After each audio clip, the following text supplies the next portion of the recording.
darken the mind. Desires wither the heart. The master observes the world, but trusts his inner vision. He allows things to come and go. In a logical sense, but His heart is open as the sky.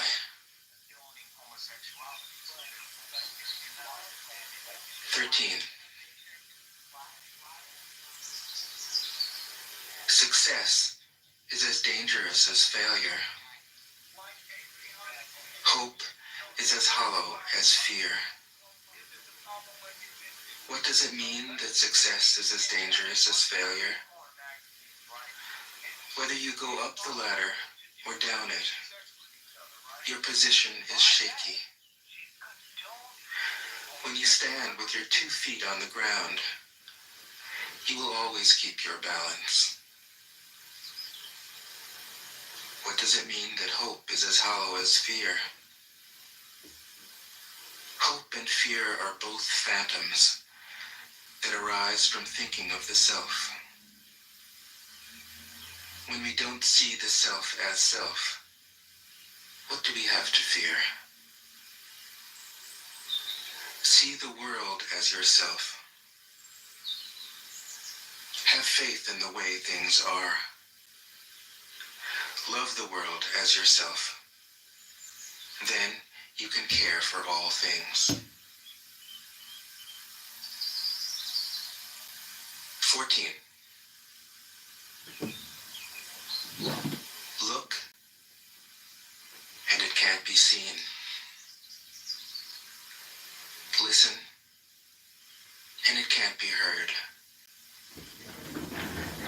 Reach, and it can't be grasped. Above, it isn't bright. Below, it isn't dark. Seamless, unnameable, it returns to the realm of nothing. Form that includes all forms. Image without an image. Subtle, beyond all conception. Approach it, and there is no beginning. Follow it, and there is no end. You can't know it, but you can be it, at ease in your own life. Just realize where you come from. This is the essence of wisdom. 15. The ancient masters were profound and subtle. Their wisdom was unfathomable. There is no way to describe it. All we can describe is their appearance. They were careful as someone crossing an iced-over stream, alert as a warrior in enemy territory, courteous as a guest, fluid as melting ice, shapeable as a block of wood, receptive as a valley, clear as a glass of water. Do you have the patience to wait till your mud settles and the water is clear? Can you remain unmoving till the right action arises by itself? The master doesn't seek fulfillment. Not seeking, not expecting. She is present and can welcome all things. 16. Empty your mind of all thoughts. Let your heart be at peace. Watch the turmoil of beings. but contemplate their return. Each separate being in the universe returns to the common source. Returning to the source is serenity. If you don't realize the source, you stumble in confusion and sorrow. When you realize where you come from, you naturally become tolerant, disinterested, amused, kind-hearted as a grandmother, dignified as a king. Immersed in the wonder of the Tao, you can deal with whatever life brings you. And when death comes, you are ready. 17. When the Master governs, the people are hardly aware that he exists. Next best is a leader who is loved. Next, one who is feared. The worst is one who is despised. If you don't trust the people, you make them untrustworthy. The Master doesn't talk, he acts. When his work is done, the people say, "Amazing, we did it, all by ourselves." 18. When the great Tao is forgotten, goodness and piety appear. When the body's intelligence declines, cleverness and knowledge step forth. When there is no peace in the family, filial piety begins. When the country falls into chaos, patriotism is born. 19. Throw away holiness and wisdom, and people will be 100 times happier. Throw away morality and justice, and people will do the right thing. Throw away industry and profit, and there won't be any thieves. If these three aren't enough, just stay at the center of the circle and let all things take their course. 20. Stop thinking and end your problems. What difference between yes and no? What difference between success and failure? Must you value what others value, avoid what others avoid? How ridiculous. Other people are excited, as though they were at a parade. I alone don't care. I alone am expressionless, like an infant before it can smile. Other people have what they need. I alone possess nothing. I alone drift about like someone without a home. I am like an idiot. My mind is so empty. Other people are bright. I alone am dark. Other people are sharp. I alone am dull. Other people have a purpose. I alone don't know. I drift like a wave on the ocean. I blow as aimless as the wind. I am different from ordinary people. I drink from the Great Mother's breasts. 21. The Master keeps her mind always at one with the Tao. That is what gives her her radiance. The Tao is ungraspable. How can her mind be at one with it? Because she doesn't cling to ideas. The Tao is dark and unfathomable. How can it make her radiant? Because she lets it. Since before time and space were, the Tao is.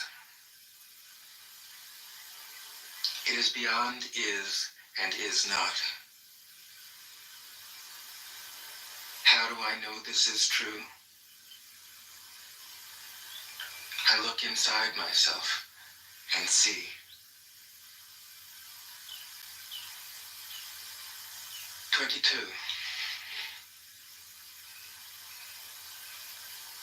If you want to become whole, let yourself be partial. If you want to become straight, let yourself be crooked. If you want to become full, let yourself be empty. If you want to be reborn, let yourself die. If you want to be given everything, give everything up.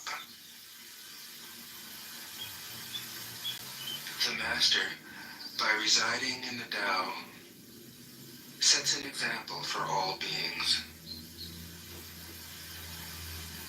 Because he doesn't display himself, people can see his light. Because he has nothing to prove, people can trust his words.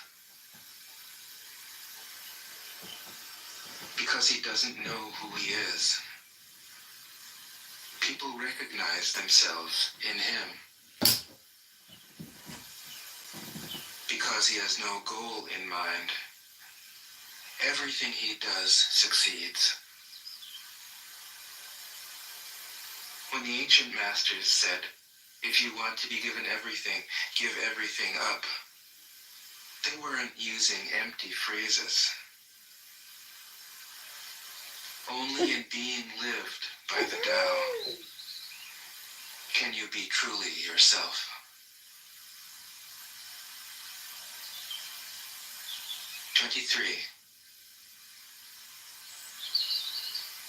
Express yourself completely, then keep quiet.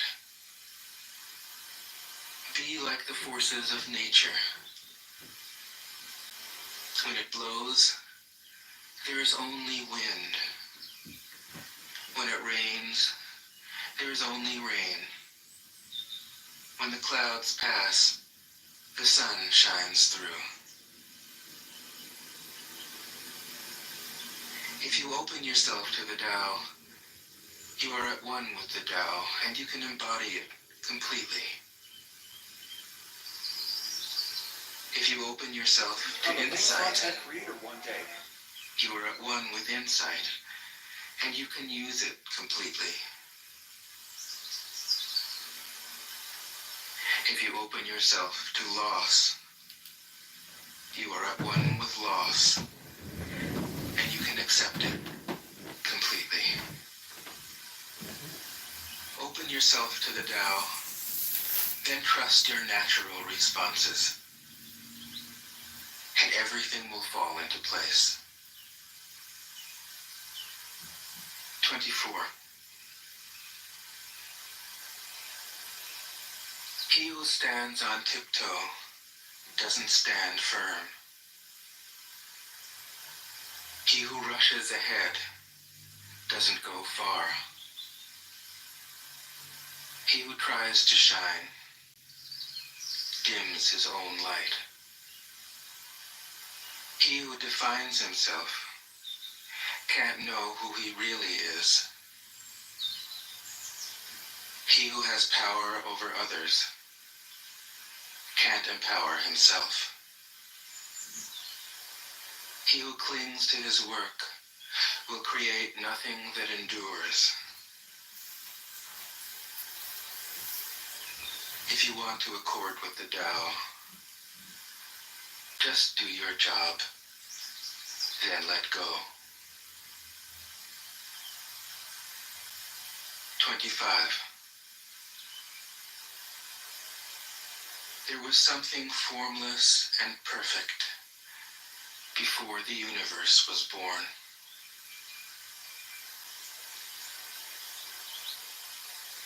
It is serene, empty, solitary, unchanging,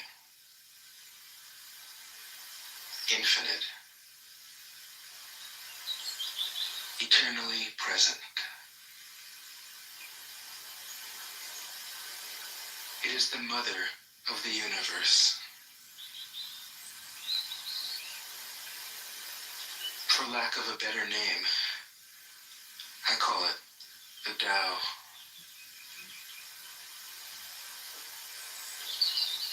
It flows through all things, inside and outside, and returns to the origin of all things.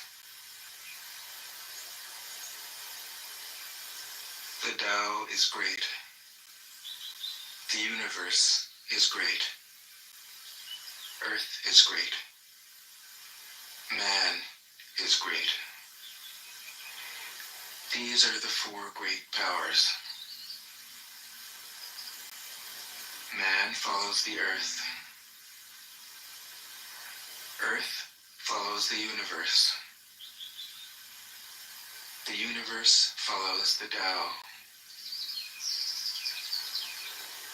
The Tao follows only itself. 26. The heavy is the root of the light. The unmoved is the source of all movement. Thus the master travels all day without leaving home. However splendid the views, she stays serenely in herself.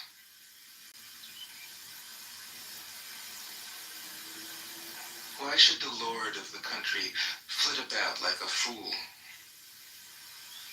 If you let yourself be blown to and fro, you lose touch with your root. If you let restlessness move you, you lose touch with who you are.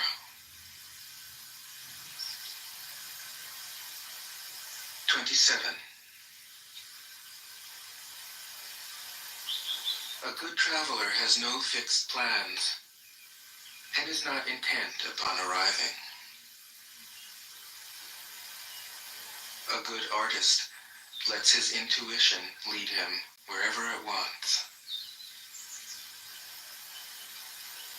A good scientist has freed himself of concepts and keeps his mind open to what is.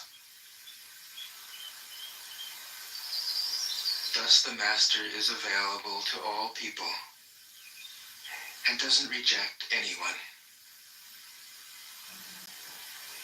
He is ready to use all situations and doesn't waste anything.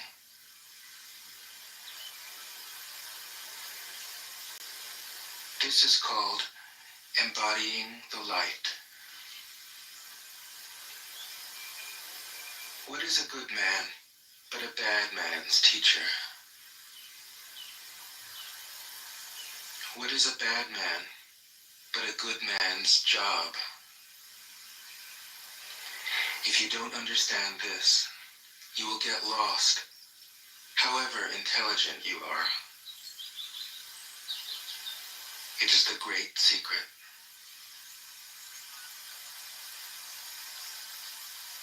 28. Know the male, yet keep to the female. Receive the world in your arms. If you receive the world, the Tao will never leave you, and you will be like a little child. Know the white, yet keep to the black. Be a pattern for the world. If you are a pattern for the world, the Tao will be strong inside you, and there will be nothing you can't do. Know the personal, yet keep to the impersonal. Accept the world as it is. If you accept the world, the Tao will be luminous inside you, and you will return to your primal self. The world is formed from the void, like utensils from a block of wood. The master knows the utensils, yet keeps to the block. Thus she can use all things. 29. Do you want to improve the world? I don't think it can be done. The world is sacred. It can't be improved. If you tamper with it, you'll ruin it. If you treat it like an object, you'll lose it.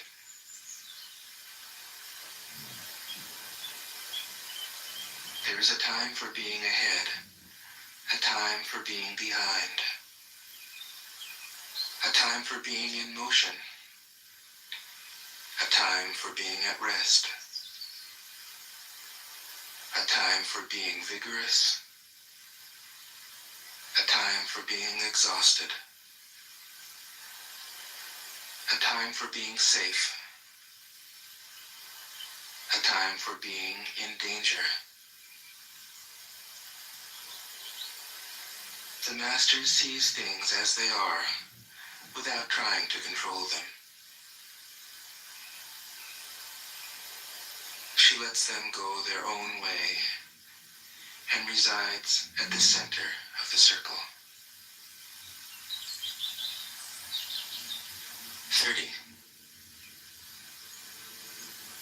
Whoever relies on the Tao in governing men doesn't try to force issues or defeat enemies by force of arms.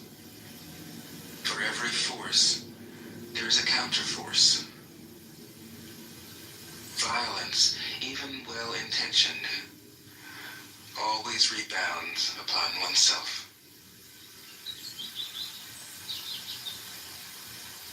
The master does his job and then stops. He understands that the universe is forever out of control, and that trying to dominate events goes against the current of the Tao. Because he believes in himself, he doesn't try to convince others. Because he is content with himself, he doesn't need others' approval. Because he accepts himself, the whole world accepts him. 31.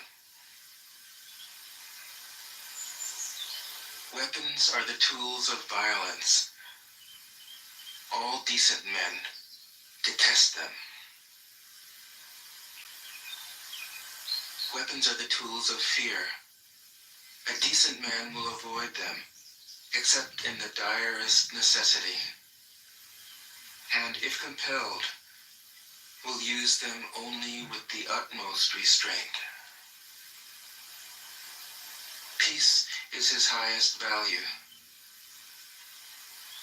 If the peace has been shattered, how can he be content?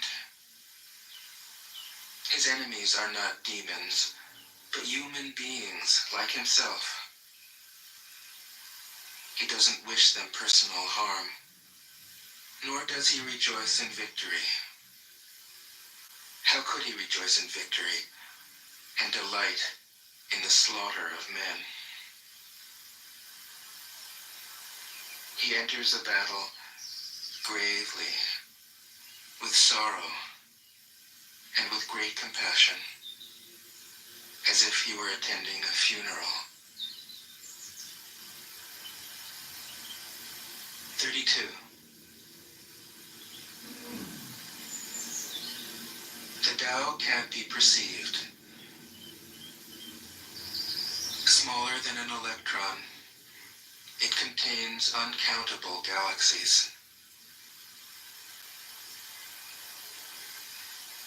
If powerful men and women could remain centered in the Tao, all things would be in harmony. The world would become a paradise. All people would be at peace, and the law would be written in their hearts. When you have names and forms, know that they are provisional. When you have institutions, know where their functions should end. Knowing when to stop, you can avoid any danger.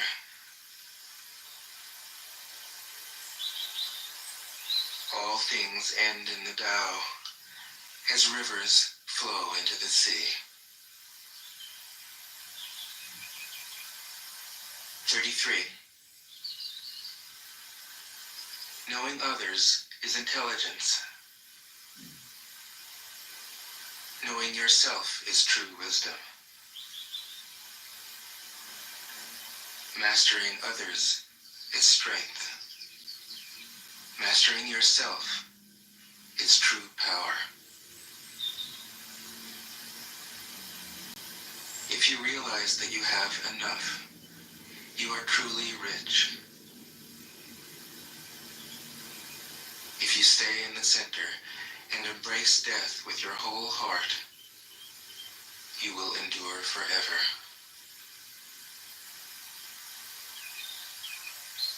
34. The great Tao flows everywhere.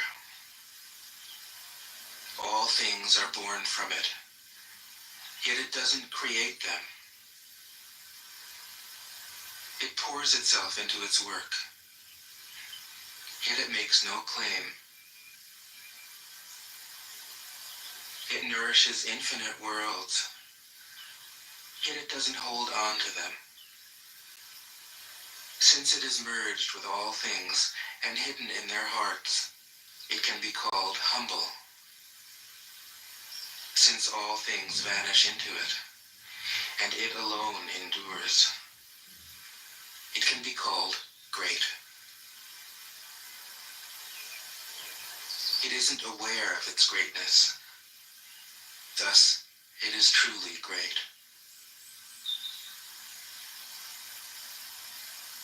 35. She who is centered in the Tao can go where she wishes without danger. She perceives the universal harmony, even amid great pain, because she has found peace in her heart.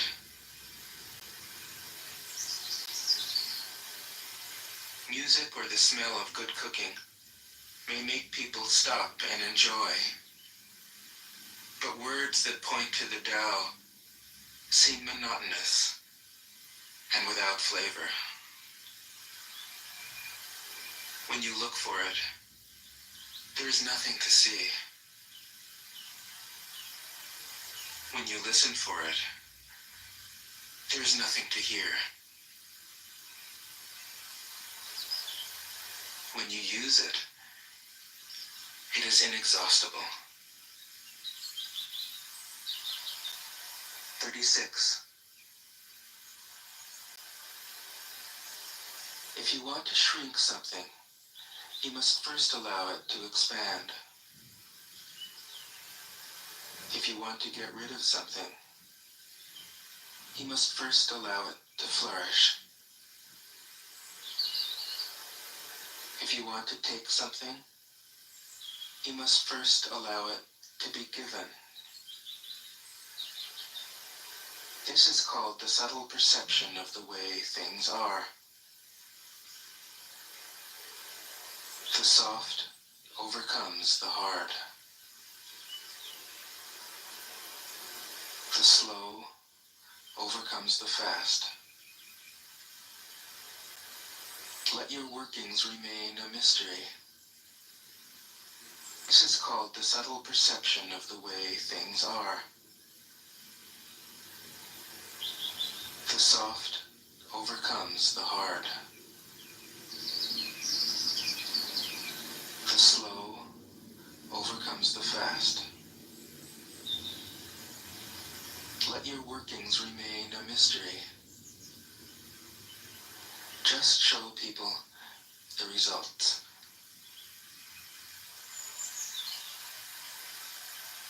"37. The Tao never does anything, yet through it all things are done.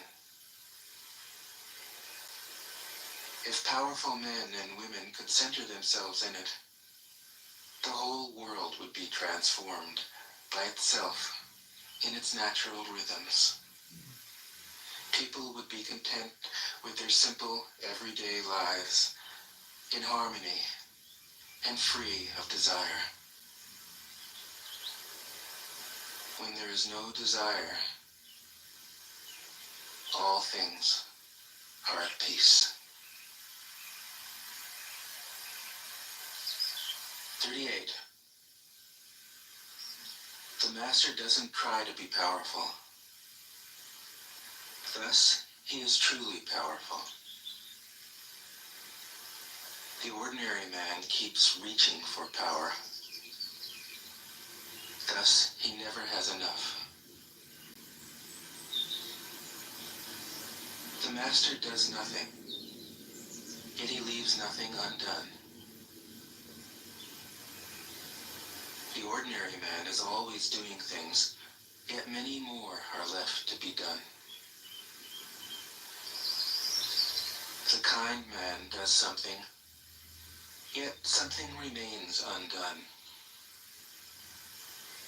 The just man does something, and leaves many things to be done. The moral man does something, and when no one responds, he rolls up his sleeves and uses force. When the Tao is lost, there is goodness.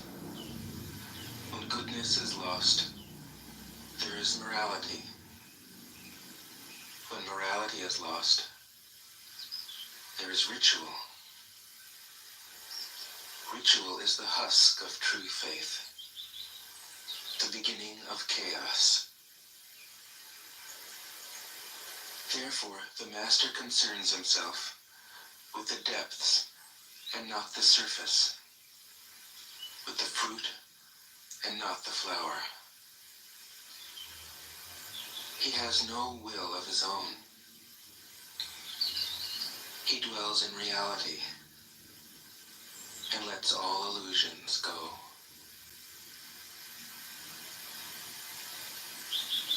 39. In harmony with the Tao, The sky is clear and spacious. The earth is solid and full. All creatures flourish together, content with the way they are, endlessly repeating themselves, endlessly renewed. When man interferes with the Tao, the sky becomes filthy. The earth becomes depleted. The equilibrium crumbles.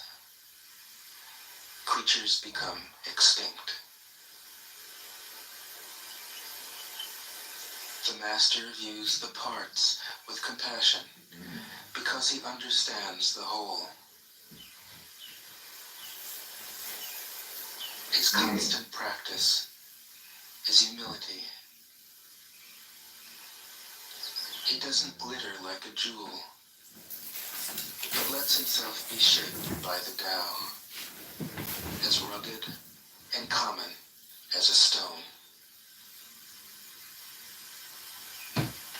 40. Return is the movement of the Tao. Yielding is the way of the Tao. All things are born of being. Being is born of non-being.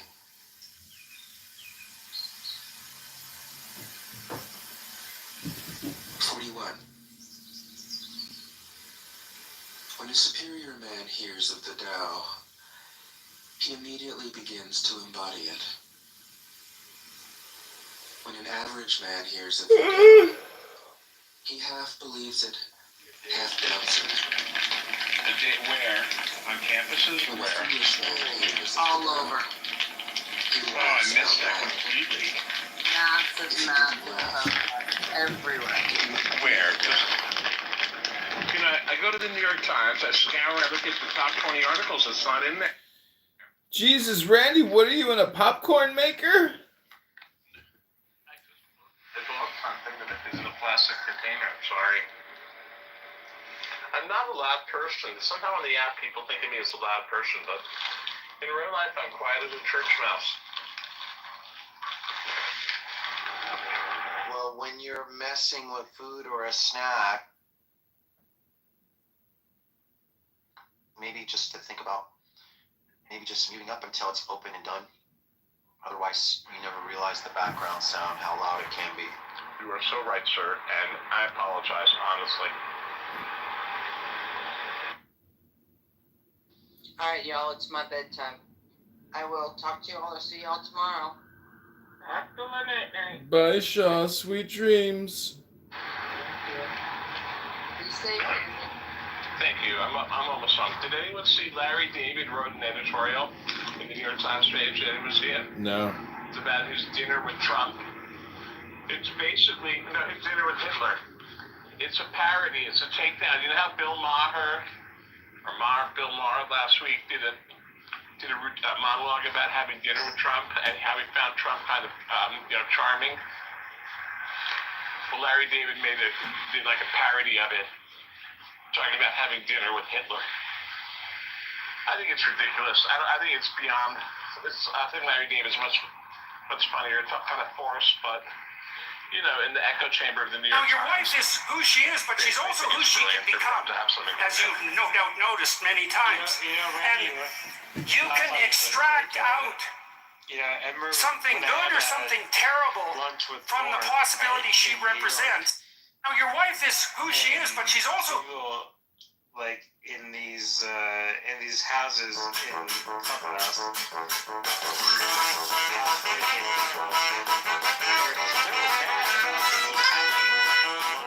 with Norm in New York. They were so bad. I was like, why? It's like Mahmoud Khalil's wife just gave birth. FYI, about 30 minutes ago. Mazel tov! I heard she named She named the baby Idiot after the father.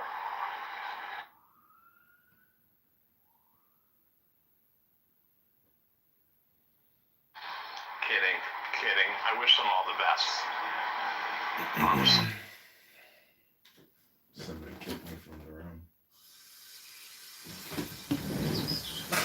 Thus it is said, the path into the light seems dark. The path forward seems to go back. The direct path seems long. True power seems weak. True purity seems tarnished. True steadfastness seems changeable.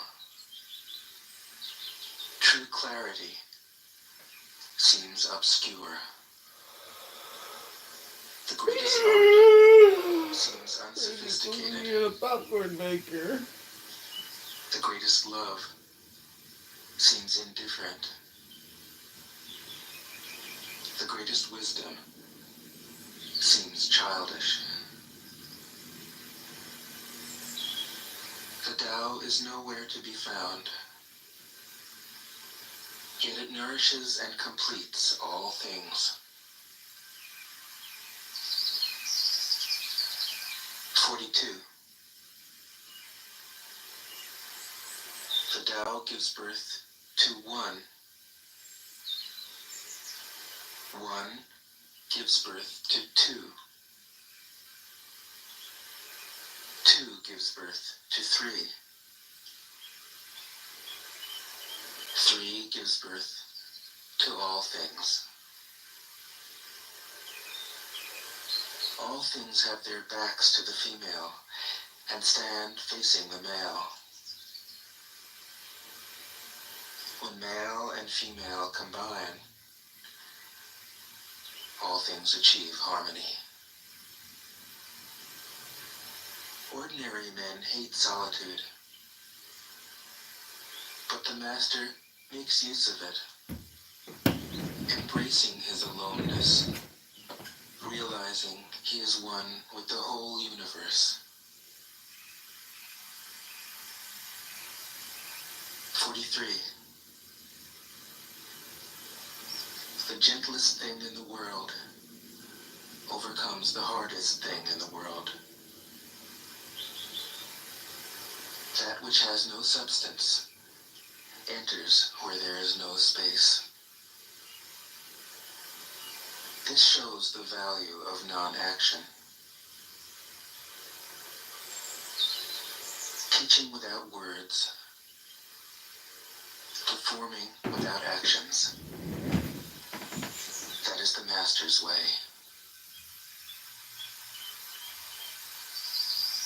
44. Fame or integrity? Which is more important? Money or happiness? Which is more valuable? Success or failure? Which is more destructive? If you look to others for fulfillment, you will never truly be fulfilled. If your happiness depends on money, you will never be happy with yourself. Be content with what you have. Rejoice in the way things are. When you realize there is nothing lacking, the whole world belongs to you. 45. True perfection seems imperfect, yet it is perfectly itself. True fullness seems empty, yet it is fully present. True straightness seems crooked. True wisdom seems foolish. True art seems artless. The master allows things to happen. She shapes events as they come. She steps out of the way and lets the Tao speak for itself. 46. Decade. Obviously. When a country is in harmony with the Tao, That's what I mean. This assessment, the what do you factories think make the trucks scenario and is? tractors. When a country goes counter to the... Yeah. I think that there's going to be, they're going to see Israel for what it's been doing, because they can't hide it. They can't censor it. It's going to be patently obvious. And the hearts and minds of people are going to be won over. And there's going to be no support of Israel. And I Delusional. think that there's going to be enough pressure pushed to ensure that the United States does not back Israel. And that's what's going to happen. What happens when Israel loses the United States? Delusional. It's over. Right? Okay, but assuming America, like, I don't know, I don't see a scenario where America cuts off support from Israel, but assuming that takes place, okay, then what do you think is going to happen? Well, that's the question. I think Well, that then Israel Jesus is going to come back, duh, to the Mount of Olives. Dude, why you gotta do this? Get him out. Kick him. Kick him. Communist, fascist, terrorist. Get him out. Fine.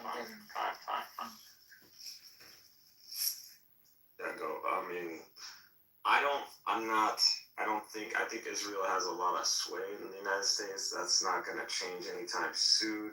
I believe there's a reality that's just going to have to be recognized.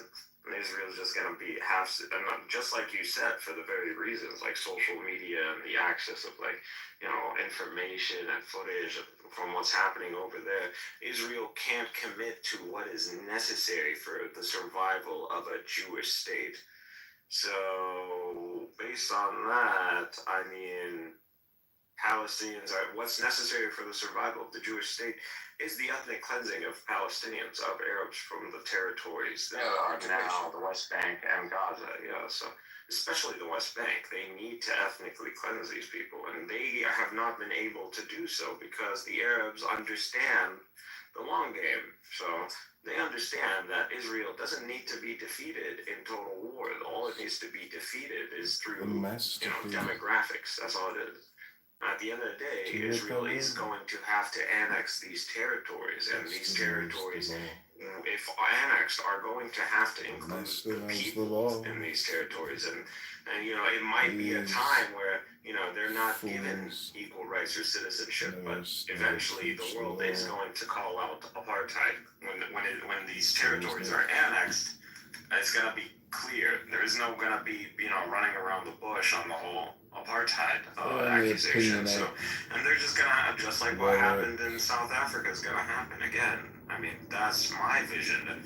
At the current rate, we have 50-50 almost demographics, Arab, Jewish, in the historical land, like between the river and the sea. So that's just going to be, and once that kicks in, and assuming a peace scenario happens in the region, and borders open up to each other, that's it. It's over for the Jewish state. It's going to be Arabization.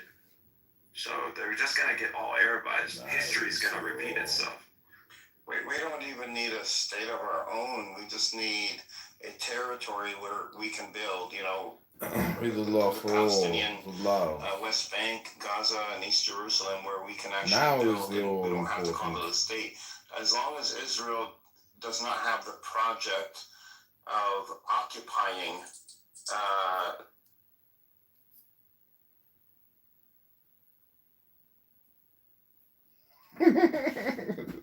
This is called a quiet room for quiet atheists.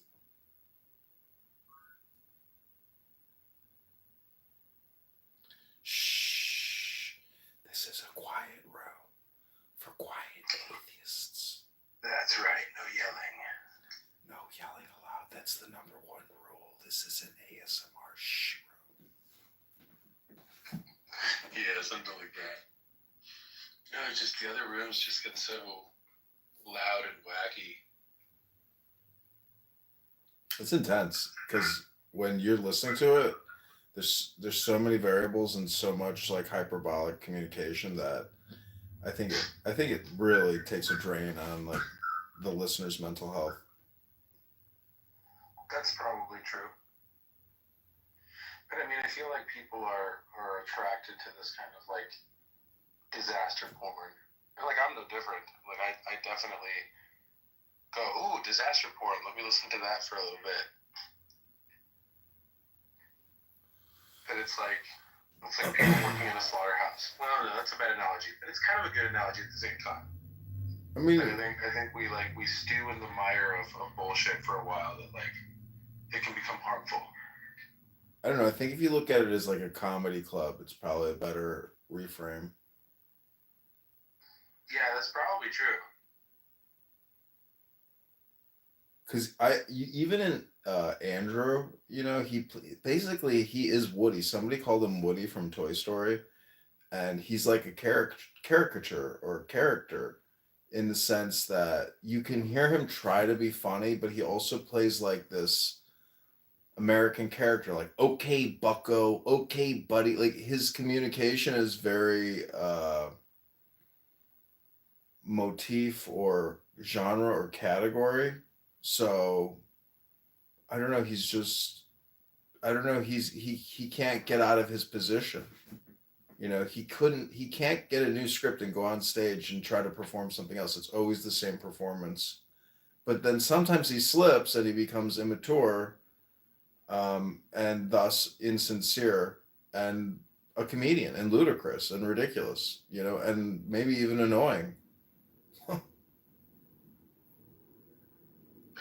Yeah, I mean, I think what's interesting about him is that he feels like a representation of a wider populace, right? Like there's like a whole lot of Andrews in the United States, and that's there's just this sort of like, oh yeah, we're kind of doomed, right? Because there's just this inability to go beyond this platitude, this like stage that he's on that he just can't see beyond. I mean, imagine if you could fly him out to like some rural village in India for some like weird Hindu festival or something. You know, what's he gonna say to people? You know, like just how. You're going to hell. You're satanic. Well, meaning like how stupid is it really to not, you know, when in Rome, you know, do as the Romans. I mean, just embrace the moment now. So all your words and all your rhetoric it's missing the actual comprehension of what you are espousing is the truth. So that's the problem with Christians is if Jesus attained enlightenment, taught enlightenment, the fact of the matter is none of these Christians on this app are actually recycling, regurgitating, or even discussing the enlightenment of Jesus and what the philosophy is behind this, you know, super historical person. So, I mean, maybe he is, but even then, it seems like it's a bad take. So it's just not full comprehension. But that's compelling. Like like what is the philosophy of Joshua the Christ, right? Like as a character, like that's compelling. That's a compelling conversation because there are a lot of things that come with Jesus, right? Like he hung out with hookers, he hung out with sick people, he was not very fond of the exchange of money in religious institutions. There was a certain amount of like fucking rebelliousness and sort of like anti-empire, right? Because obviously the Romans are there fucking shit up. And like all those qualities are things that I can empathize with. And those are the things that, like, you're right, maybe Andrew does talk about these things, but never when we're in the room. I don't know, to me, Jesus is like a movie made in Hollywood where it's so perfect and so extreme and polarized, meaning that the death his crucifixion, his torture, but his political activism and trolling of the religious and political establishment. It seems to me like the Passion of the Christ, you could actually make it into like a horrific comedy because it's just so fantastically ridiculous, meaning that there is no resurrection, there's no putting your fingers in the holes with some spirit and, you know, rising 3 days later and all like that. That's when the story gets really ridiculous. So you know, everything else I think leading up into that is like believable, meaning it's like Saved by the Bell.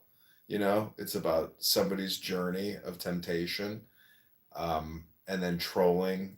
I don't know it because the whole thing is in the backdrop of Rome, and so you know how basically in the the pogroms of the Jews, like they use Christianity as a way to scapegoat the Jews, to take what they have or to punish them and be wicked and cruel. But what I'm trying to say is the Romans and their adapt or their absorption of Christianity. I don't know what the context is with the Jews. I mean, I know that the Romans destroyed the Jews in I think 70 CE with Titus and the destruction of Jerusalem. So I don't know, like America. See, like people have accused Andrew of being anti-Semitic or a Jew hater, you know, and a lot of people don't like Israel and the Jews or the Zionists or whatever. So even now, there's this whole paradigm of political overtone and possible like scapegoating and bigotry or troping and things like that. So I don't know. Anyway, I'm just saying is the story is just repeating itself over and over and over again. Well, but I mean that there is a sort of clear delineation between Judaism and Zionism, right? Like they're not mutually exclusive. So you can be Jewish and not a Zionist, and you can be a Zionist and not be Jewish. And I think that the kind of arguments against Zionism, I think, are pretty sound. But isn't every country Zionism because it's just nationalism? No, it's not. Nationalism is saying that the people born in this country are the best people in the world, blah blah blah. Right? Like this is extermination plus or internment, right? Like Gaza Strip is walled off, and there's a foreign entity that controls whether or not these people have water and food. And for the last year plus or whatever, they've just carpet bombed the fuck out of these people in a disproportionate war, right? That is done in really ugly, malicious ways. But can you ever think of a war that wasn't disproportionate? Well, I think World War II, Allied versus the Nazis, I think that was proportionate. I think Vietnam. Really? You think it was even in the beginning? See, a war is a continuum. So there are times in the continuum where it's more disproportionate as it is proportionate. I mean, the beginning. I don't think that Israel versus the Gaza Strip is a just war, right? So like there is a difference between just wars and unjust wars. You don't think it's retribution for October 7th that it's justified? Like 200,000 plus dead people versus how many people died at that event. And yeah, because killed by the IDF. Yeah, force doctrine is always 10 to 1 or even 20 to 1. So meaning that if you are a successful military, you sacrifice one soldier for every 10 to 20 kills. I mean, these are real historical statistics. Civilians that we're talking about, like the UN agrees with me, right? Like a lot of military people agree that this is not the way you wage war. Really? This is modern. This is modern war theory. I don't understand what's not modern about it. Exterminating civilians? Do you think no, it's. Okay? I think it's proportionate. I think 200,000 out of a population of 2 million is natural causality or casualties. It's not. Well, I'm just saying that's what the book says then. The book. Yeah, military doctrine books. I don't think in modern times we consider what Israel has done to Palestinian civilians as justifiable. I don't know. I mean, I've read a lot of history, and when you read history, it's so horrific that this to me doesn't seem out of line with all the history I've read.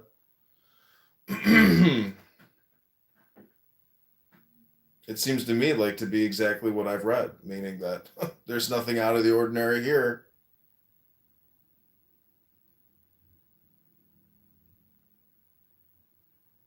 You know, on average. It's not a popular take, but on average, I think this is falling in line with the averages of conflicts, military conflicts. Yeah, I don't give them a pass for ethnic cleansing and for attempted genocide. I don't. Yeah, but then how do you rationalize the terrorists on October 7th rampaging and killing and taking hostages and burning bodies and doing horrific things on October 7th at a peace concert? You know, it was a peace concert. Everything that had happened before October 7th, like there was already a body count of Palestinian civilians that year. Yeah, but that's like saying it's connected to the year that's like saying it's connected to the year 70 CE. You could claim continuum, but the now is all important. Violence happening within the year is not the same as like thousands of years ago.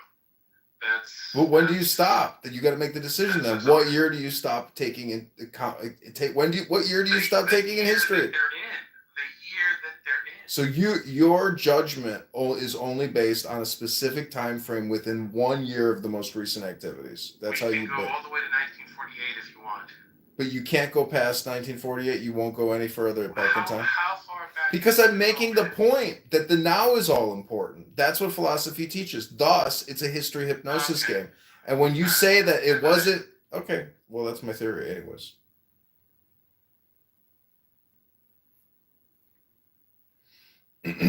Can't take the conversation. And I think this is why the Arab League has stepped up and have proposed a plan, have come up with and said we will pay for it, and this is how it's going to be done. And they understand once reconstruction begins, then that's the end. You can't have war with people that are building.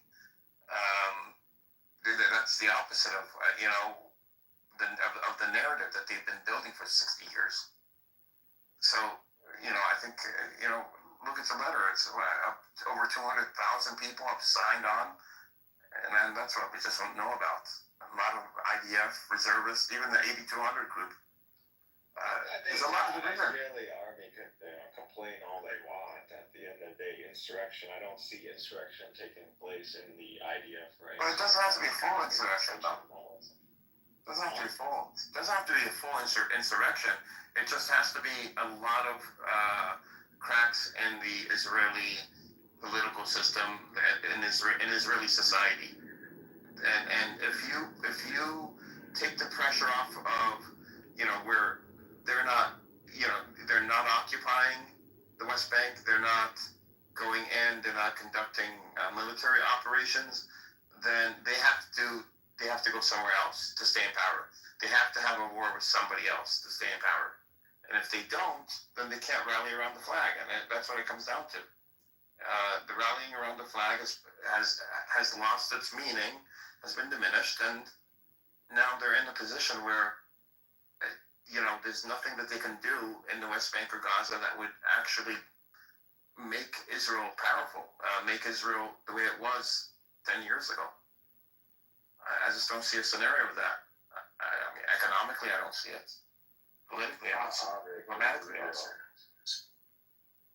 Again, the West Bank, Israel's presence in the West Bank is necessary for for the Jewish state to exist, to continue. They need to get rid of they need to ethnically cleanse the Palestinians. This is just, they have to. It's not an option. Okay, what about the settlers? What about the settlers? They're going to expand. They're going to continue. No.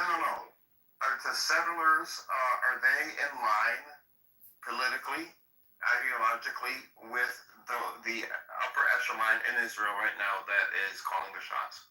Most of them. Actually, the settlers are at this point running the game. They've taken Israel hostage, because these guys are committed to the settlements, and they're going to continue the policies that they're doing.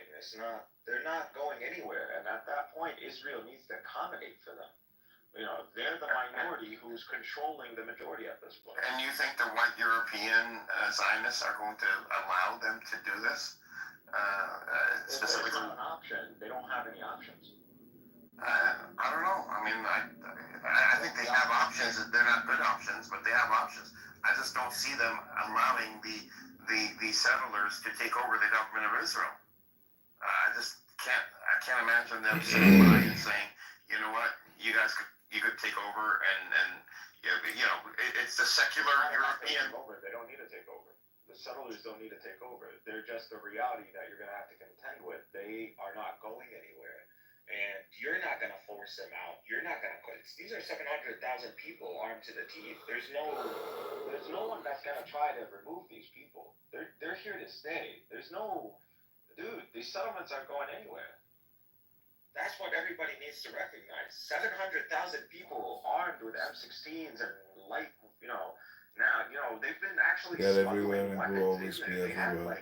Love is the They have law. explosives. And they've been true. sort of infrastructure going on. Who are they getting ready for a war against?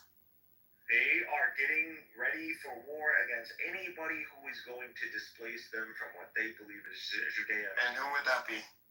Whether that's the IDF. Cynic and Edward are lonely men with very little love. What do you think it is? Okay, They only knew the law. They will engage. They will fight. Right, and I think it's the European, it's the secular society, government of Israel is Do it. the one that is going to be engaging with the settlers. I see a clash between them because both of them cannot exist Do at it. the same time. Okay, you're talking about civil Please, war. the master. No, not a full civil war. Actually, Netanyahu talked about this today, or yesterday. He literally said there won't be civil war in Israel. Cynic and Edward are lonely men with very little Because there'll be love. civil war in Israel. If they only knew the law. Because all the signs are pointing to that. Elon Musk. Yeah, exactly, because you're going to have to deal with these settlers. And that's what I'm asking you, like, who's going to deal with Then them? you hate yourself. It's not Palestinians. It is. Well, to in the same avoid breath. civil war is to just simply give them what they want. No, because they cannot exist at the same time that the secular government exists.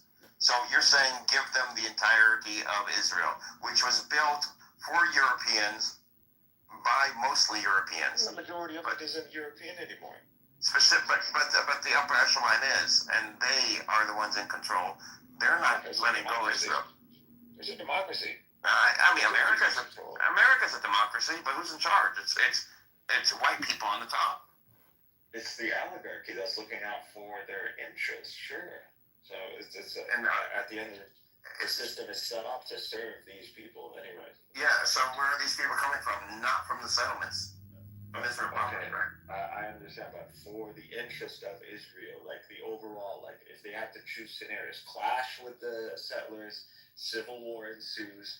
Pretty much, you're calling for the end. You've killed yourself. You've destroyed yourself. And this is how usually Jewish king, before Israel and Judea, this is how they fell. So, but civil war means the end. This is the end. So they're gonna avoid this scenario at all costs. So they're just gonna allow the settlers. They're gonna continue settlement expansion, and they're gonna seek annexation. That's just the inevitable reality. I don't think that I can say a middle ground scenario is that Israel, in a way, just pulls out of certain, like, all these checkpoints between the West Bank and just like shores up and contains the settlements into like the major blocks that they're in, and just ensure the settlements don't infringe on the Palestinians and vice versa. that would be the middle ground scenario, but that's just a ticking time bomb waiting to happen too. So you just But you're assuming that's what the settlers want, and they'll be happy with that. The right to This, land. you know, I think the settlers have been quietly taking positions in the government, and their goal is The right to take over the government. They want the government to be the settler government. And they might do that. I feel like they've already have in a way. Like I just don't think that the secular, which is predominant in Israel. Secular, but like they're not winning any elections. When was the last time they won? I don't think it's going to be about elections. I mean, I just don't think. I don't think so. I think civil society will start breaking down. It already has. So they can civil disobedience on the behalf of the left in Israel is just going to do. No, not the left. No, I'm not saying the left. It could be the right, like the Likud party. They are secular European Jews, just like the Leftards. So we're not talking. The Likud is Mizrahi. Likud on the top is white European. They won't let. Likud is a Mizrahi movement. You understand that, right? But Likud is the opposition to the. Likud was around before the Mizrahis were a majority. Likud is a. And if you look at the Likud, I mean, who is it? It's all these, Netanyahu and these,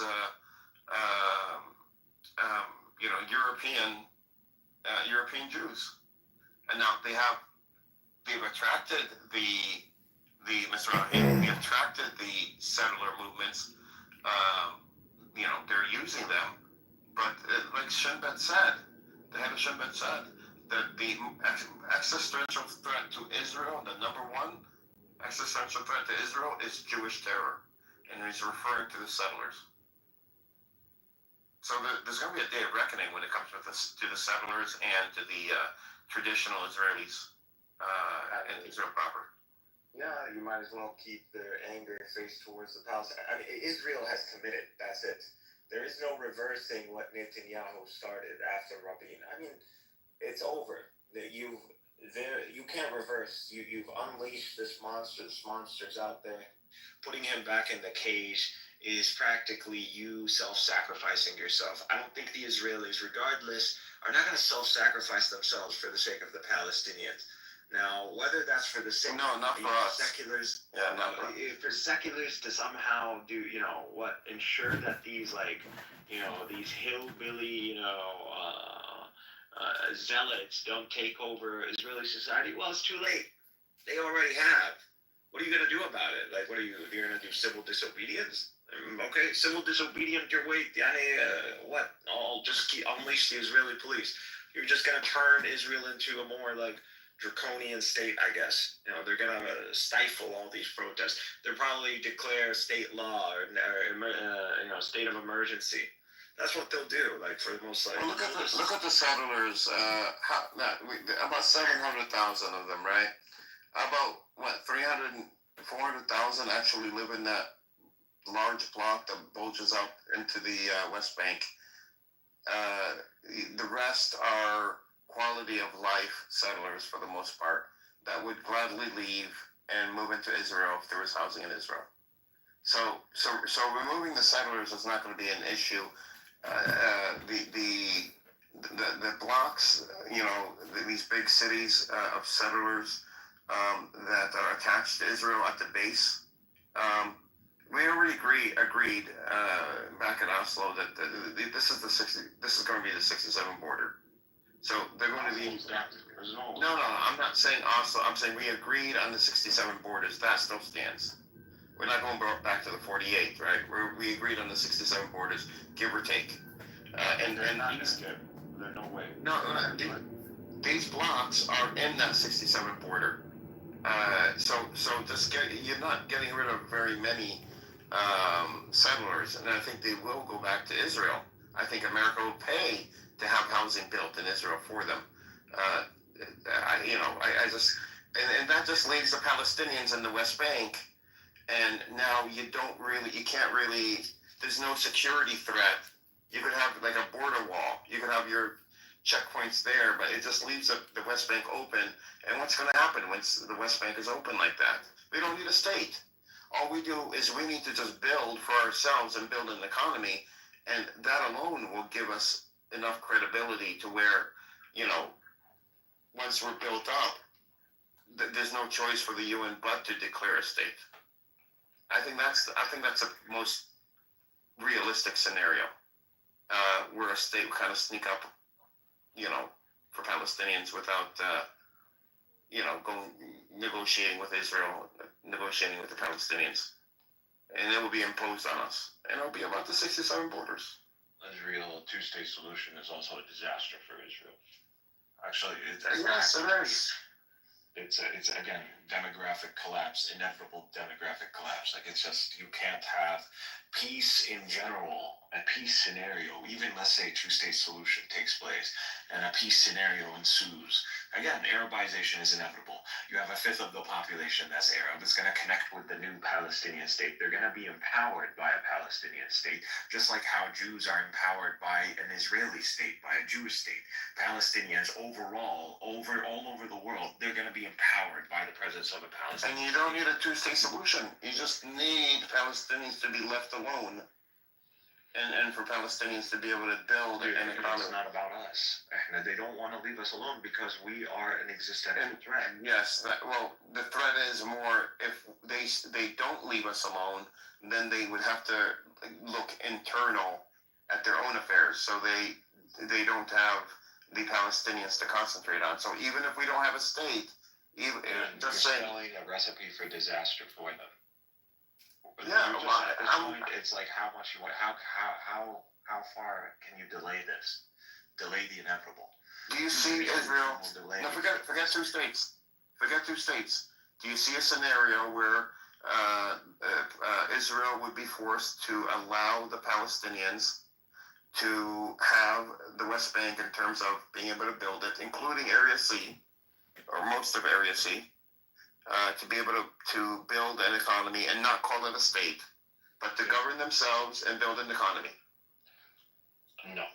I don't see them allowing prosperity even in the Palestinian territories. Because it would be a threat. Territories. It would be a threat to them. Population threat. Yep, there will still remain the population growth. But you're saying population. I think it's more of a threat because if without the active occupation with all these resources going to that, then where are all these resources going to go? If Israel isn't rallying behind the flag in terms of the occupation, even just leaving us alone would be a threat because now they have to look inwards and fix their own issues within Israel, which is something that Israelis do not want to do. Israel can fix their own social issues. There's not really what are they gonna do at the end of the day? But what are they gonna? They're gonna sit there and watch a rising, prospering Palestinian demographic. They can fix their internal issues, but then what? It doesn't solve their existential problem. That's the problem. No, it doesn't. At the end of the day, you're giving up what? In the mindset of you're somehow religious and leaning Jew. At the end of the day, Jerusalem and Judeans, these are this is the Jewish land. The Judea is the Jewish land technically. This is ironically, If we give this up, we're practically losing for the 4th, 5th, or 5th time in a row. Wait, what do you mean giving it up? Giving up the West Bank? I didn't say that. I'm saying don't worry about it being a two-state solution. Something even less than that. Go back to the 90s. No. Just having something. I want to go back to that transition period between 1994 to 2000. That's what you want. You want to be stuck there. No, no, not stuck there. Not stuck in that position. I'm saying, do you not envision that Palestinians will build if they were left alone and all these hundreds of checkpoints were removed?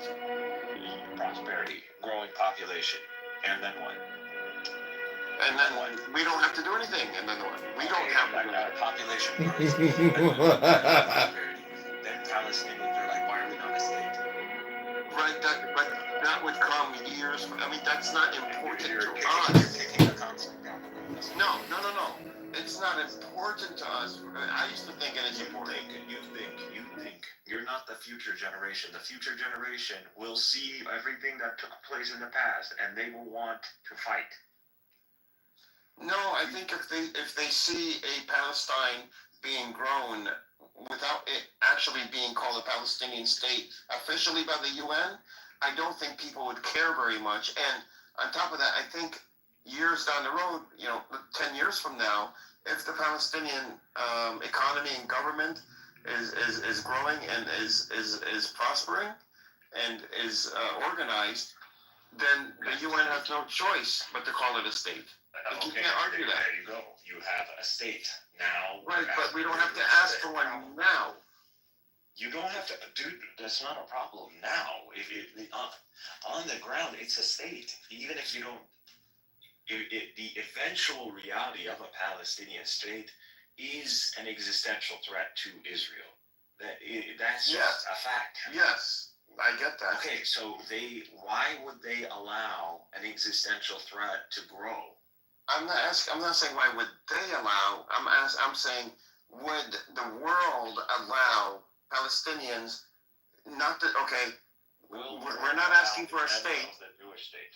No.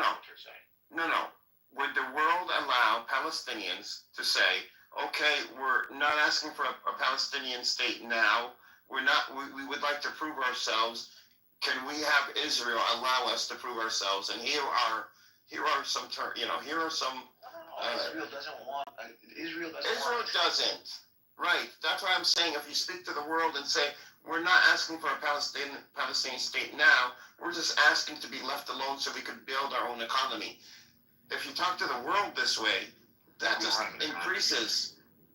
That we would have an economy. Actually, a lot of Palestinians import directly from Asia. A lot of the economy. We're part of the Israeli economy. We're their currency, their banks. Honestly, that's minor. That's minor. That's further integration. No. I'm not saying we would take that. I'm saying we would have our own institutions. But we're saying is we don't need a state. Just give us, our land back and let us build our economy so we're not reliant on Israel, and Israel doesn't have to be bothered with us, and we'll have our own security force. You want your own currency. You want your own government practically, but quote unquote, it's not Soon you hear the rights of man, the law of the master. We don't even need a currency. We don't need a currency. We can use a dollar. No, we can use a No, dollar. just read. We don't need a it would be a disaster if we adopt the Jordanian currency. Okay, so we can use a dollar. We can use a Chinese. We already, in a way, use the dollar. The dollar is being used. Okay, but still, it's not going to change anything. You're delaying the inevitable. If I'm an Israeli, I am not going to allow this reality to happen. I'm not talking to you as an Israeli. I am talking to the world, the UN, the US, the people, social media, saying that, okay, we don't have to have a state right now, but we just want to be left alone. Can we get rid of the checkpoints? Can we get rid of the settlers? Enough of them so that we can build, and sustain ourselves so that no one has to give us handouts. That's what I'm saying. And that would increase the pressure on Israel to accept it. No, that's not true. No, we wouldn't. Not a state. We're not always going to need handouts. No. Look at Singapore. It's not a state. Singapore is what? It's a city. It's a very small city. It's a city-state. Yeah, it's a city. Well, I mean, it not being recognized, it is recognized by the UN, but I'm saying it's a country. So Good. pretty. It's so pretty. It's so pretty. And I know. I remember just real quick in the '90s. There's this young punk white boy. He went over there and spray painted the walls in Singapore, and they gave him a sentence of 32 lashes for doing so. The U.S. was up in arms, so they brought it down to 18 lashes. And then he got on TV. He was like, "My bottom hurts. It was so traumatic." And he was crying. He was 20-something years. I was like, "You're disgusting. You're not a man. Get out of here." So, a single wrapper of chocolate on the streets, then, I think early 2000s, It was $1,000 fine for a single wrapper on the streets of chocolate.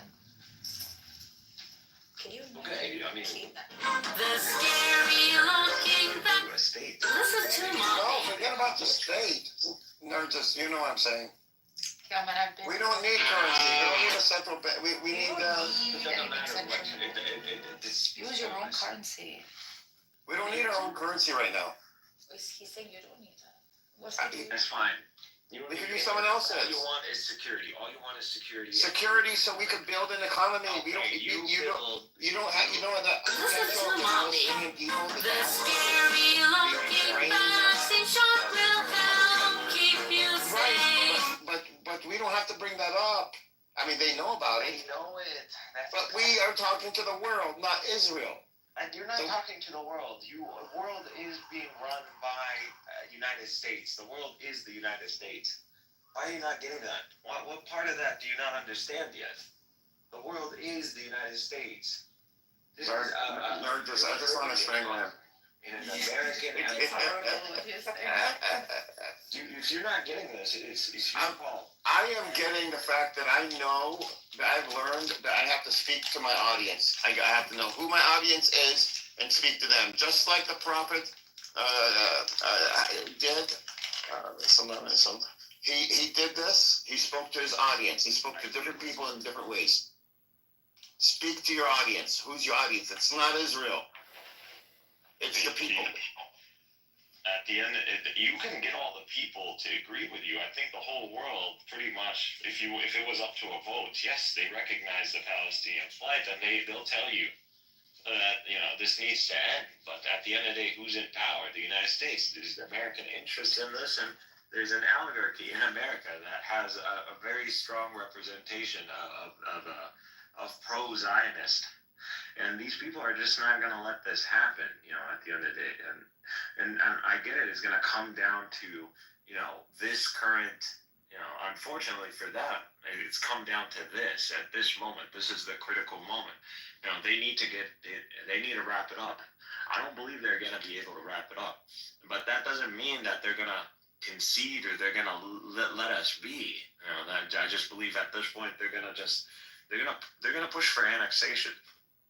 I think that's the inevitable reality. I don't think that this is escapable. I don't think so, and I hope they do. This is the only way. This is how it all ends. I'm not counting on the world. I mean, hey, if the world comes through, and they simply go, okay, Booger man.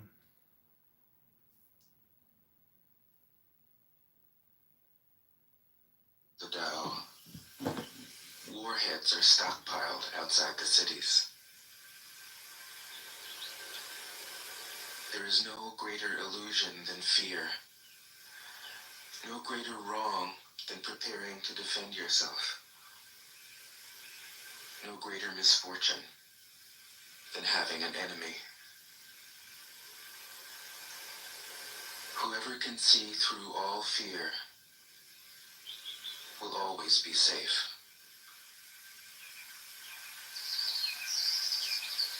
"47. Without opening your door, you can open your heart to the world. Without looking out your window, you can see the essence of the Tao. The more you know, the less you understand.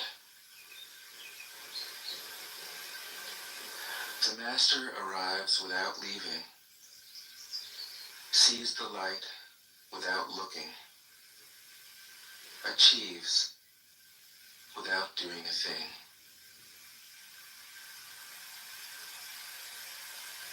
"48.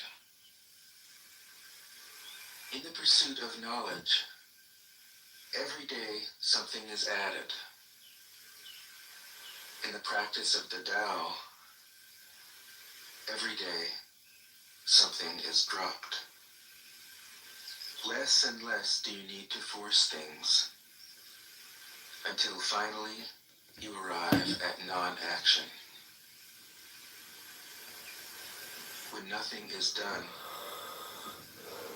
nothing is left undone.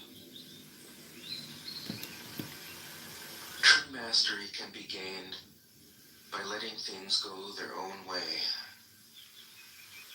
It can't be gained by interfering.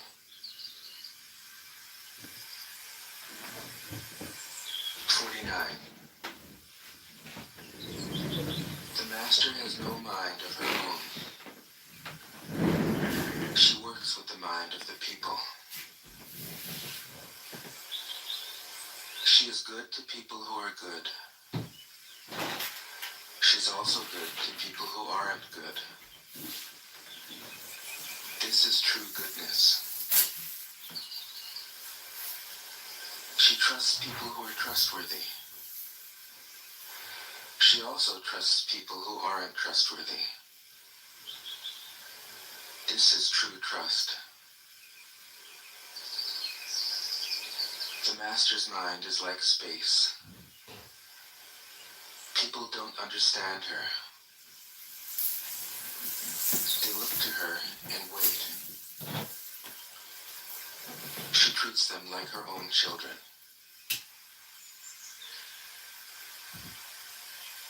50. The master gives himself up to whatever the moment brings. He knows that he is going to die, and he has nothing left to hold on to. No illusions in his mind. No resistances in his body. He doesn't think about his actions. They flow from the core of his being. He holds nothing back from life. Therefore, he is ready for death, as a man is ready for sleep after a good day's work. 51. Every being in the universe is an expression of the Tao. It springs into existence, unconscious, perfect, free, takes on a physical body, lets circumstances complete it. That is why every being spontaneously honors the Tao. The Tao gives birth to all beings, nourishes them, maintains them, cares for them, comforts them, protects them, takes them back to itself, creating without possessing, acting without expecting, guiding without interfering. That is why love of the Tao is in the very nature of things.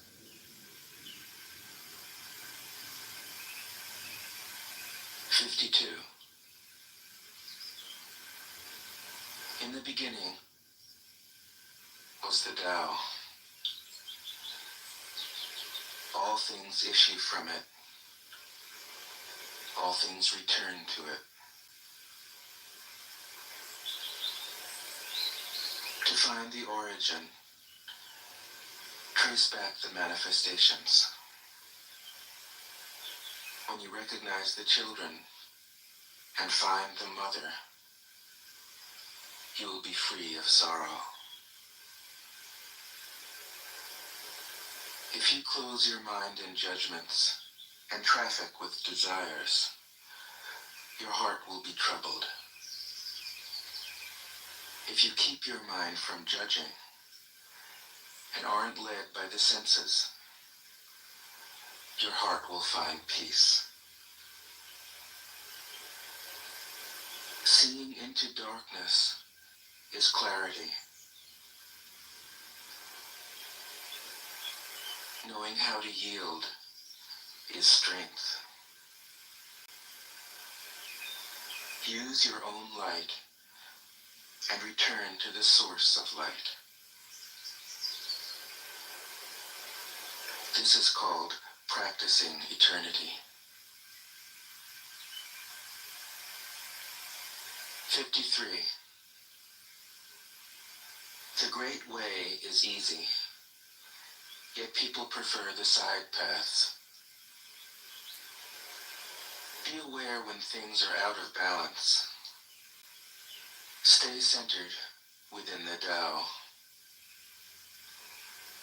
When rich speculators prosper, while farmers lose their land, when government officials spend money on weapons instead of cures, when the upper class is extravagant and irresponsible, while the poor have nowhere to turn,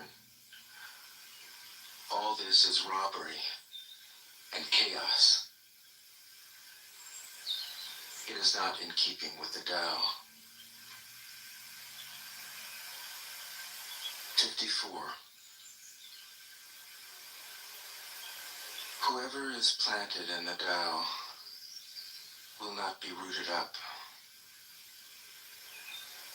Whoever embraces the Tao will not slip away. Her name will be held in honor from generation to generation. Let the Tao be present in your life, and you will become genuine.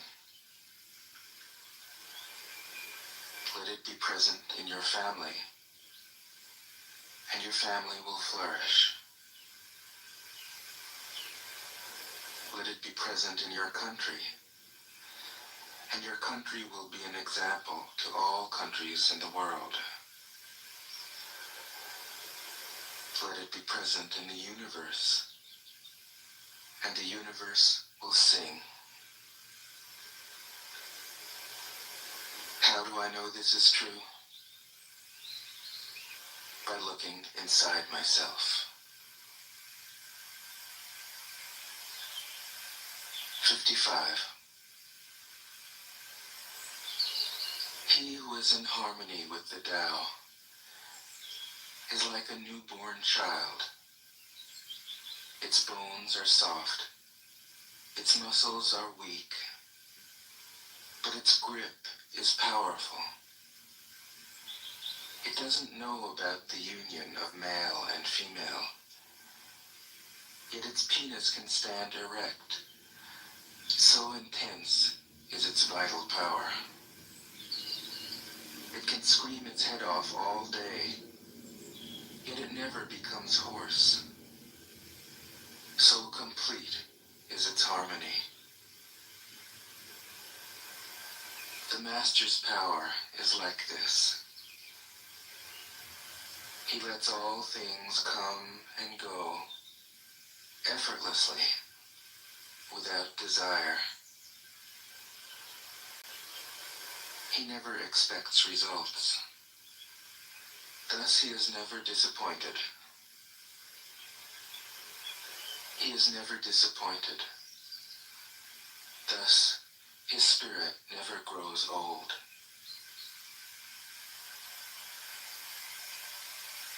56. Those who know don't talk. Those who talk don't know. Close your mouth. Block off your senses. Blunt your sharpness. Untie your knots. Soften your glare. Settle your dust. This is the primal identity. Be like the Tao. It can't be approached or withdrawn from, benefited or harmed, honored or brought into disgrace. It gives itself up continually. That is why it endures. 57. If you want to be a great leader, You must learn to follow the Tao. Stop trying to control. Let go of fixed plans and concepts, and the world will govern itself. The more prohibitions you have, the less virtuous people will be. The more weapons you have, the less secure people will be. The more subsidies you have, the less self-reliant people will be. Therefore, the Master says, I let go of the law, and people become honest. I let go of economics, and people become prosperous. I let go of religion, and people become serene. I let go of all desire for the common good, and the good becomes common as grass. 58. If a country is governed with tolerance, the people are comfortable and honest. If a country is governed with repression, the people are depressed and crafty. When the will to power is in charge, the higher the ideals, the lower the results. Try to make people happy, and you lay the groundwork for misery. Try to make people moral, and you lay the groundwork for vice. Thus the Master is content to serve as an example and not to impose her will. She is pointed, but doesn't pierce. Straightforward, but supple. Radiant, but easy on the eyes. 59. For governing a country well, there is nothing better than moderation. The mark of a moderate man is freedom from his own ideas. Tolerant like the sky,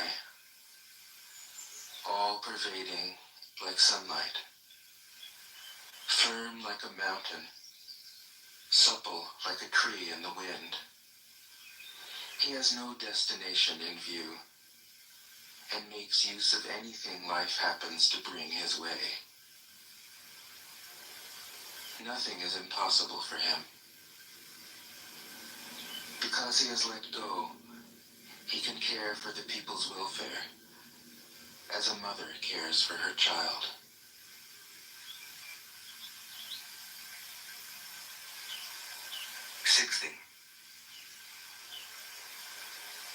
Governing a large country is like frying a small fish. You spoil it with too much poking. Center your country in the Tao, and evil will have no power. Not that it isn't there, but you'll be able to step out of its way. Give evil nothing to oppose, and it will disappear by itself. 61. When a country obtains great power, it becomes like the sea.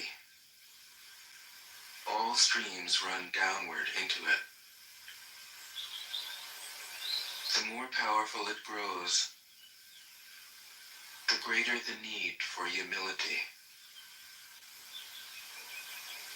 Humility means trusting the Tao, thus never needing to be defensive. A great nation is like a great man.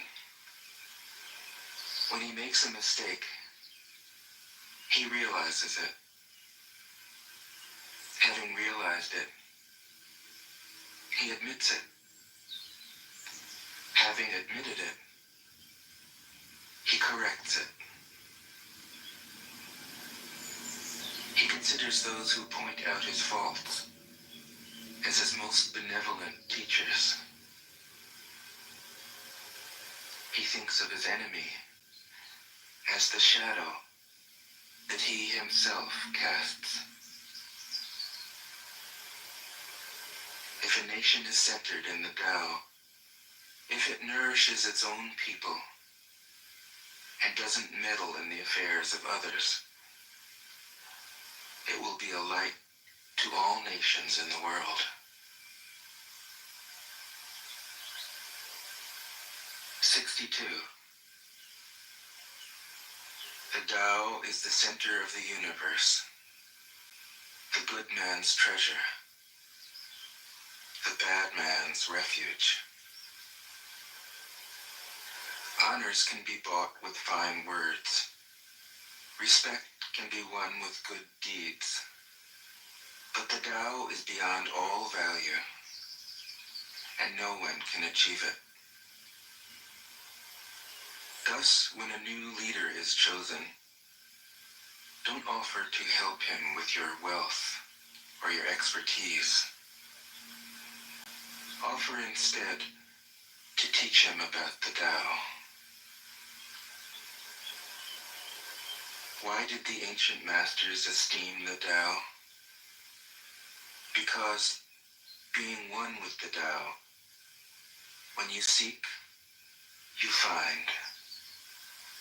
And when you make a mistake, you are forgiven. That is why everybody loves it. 63. Act without doing. Work without effort. Think of the small as large, and the few as many. Confront the difficult while it is still easy.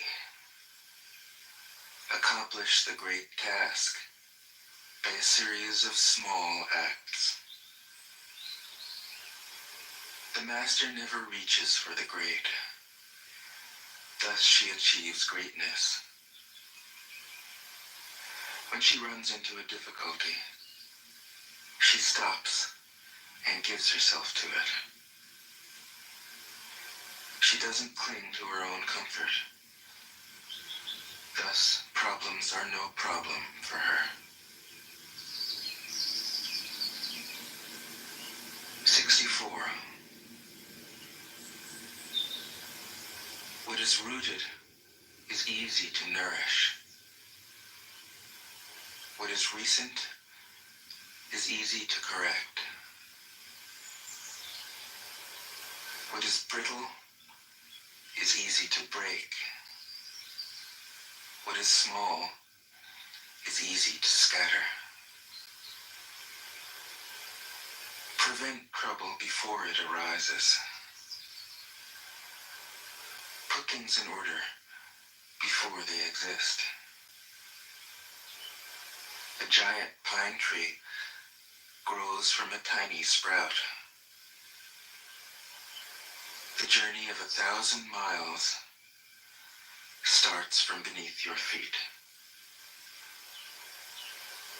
Rushing into action, you fail. Trying to grasp things, you lose them. Forcing a project to completion, you ruin what was almost ripe. Therefore, the master takes action by letting things take their course. He remains as calm at the end as at the beginning. He has nothing. The thus has nothing to lose. What he desires is non-desire. What he learns is to unlearn. He simply reminds people of who they have always been. He cares about nothing but the Tao. Thus, he can care for all things. 65. The ancient masters didn't try to educate the people, but kindly taught them to not know. When they think that they know the answers, people are difficult to guide. When they know that they don't know, people can find their own way. If you want to learn how to govern, avoid being clever or rich. The simplest pattern is the clearest. Content with an ordinary life, you can show all people the way back to their own true nature.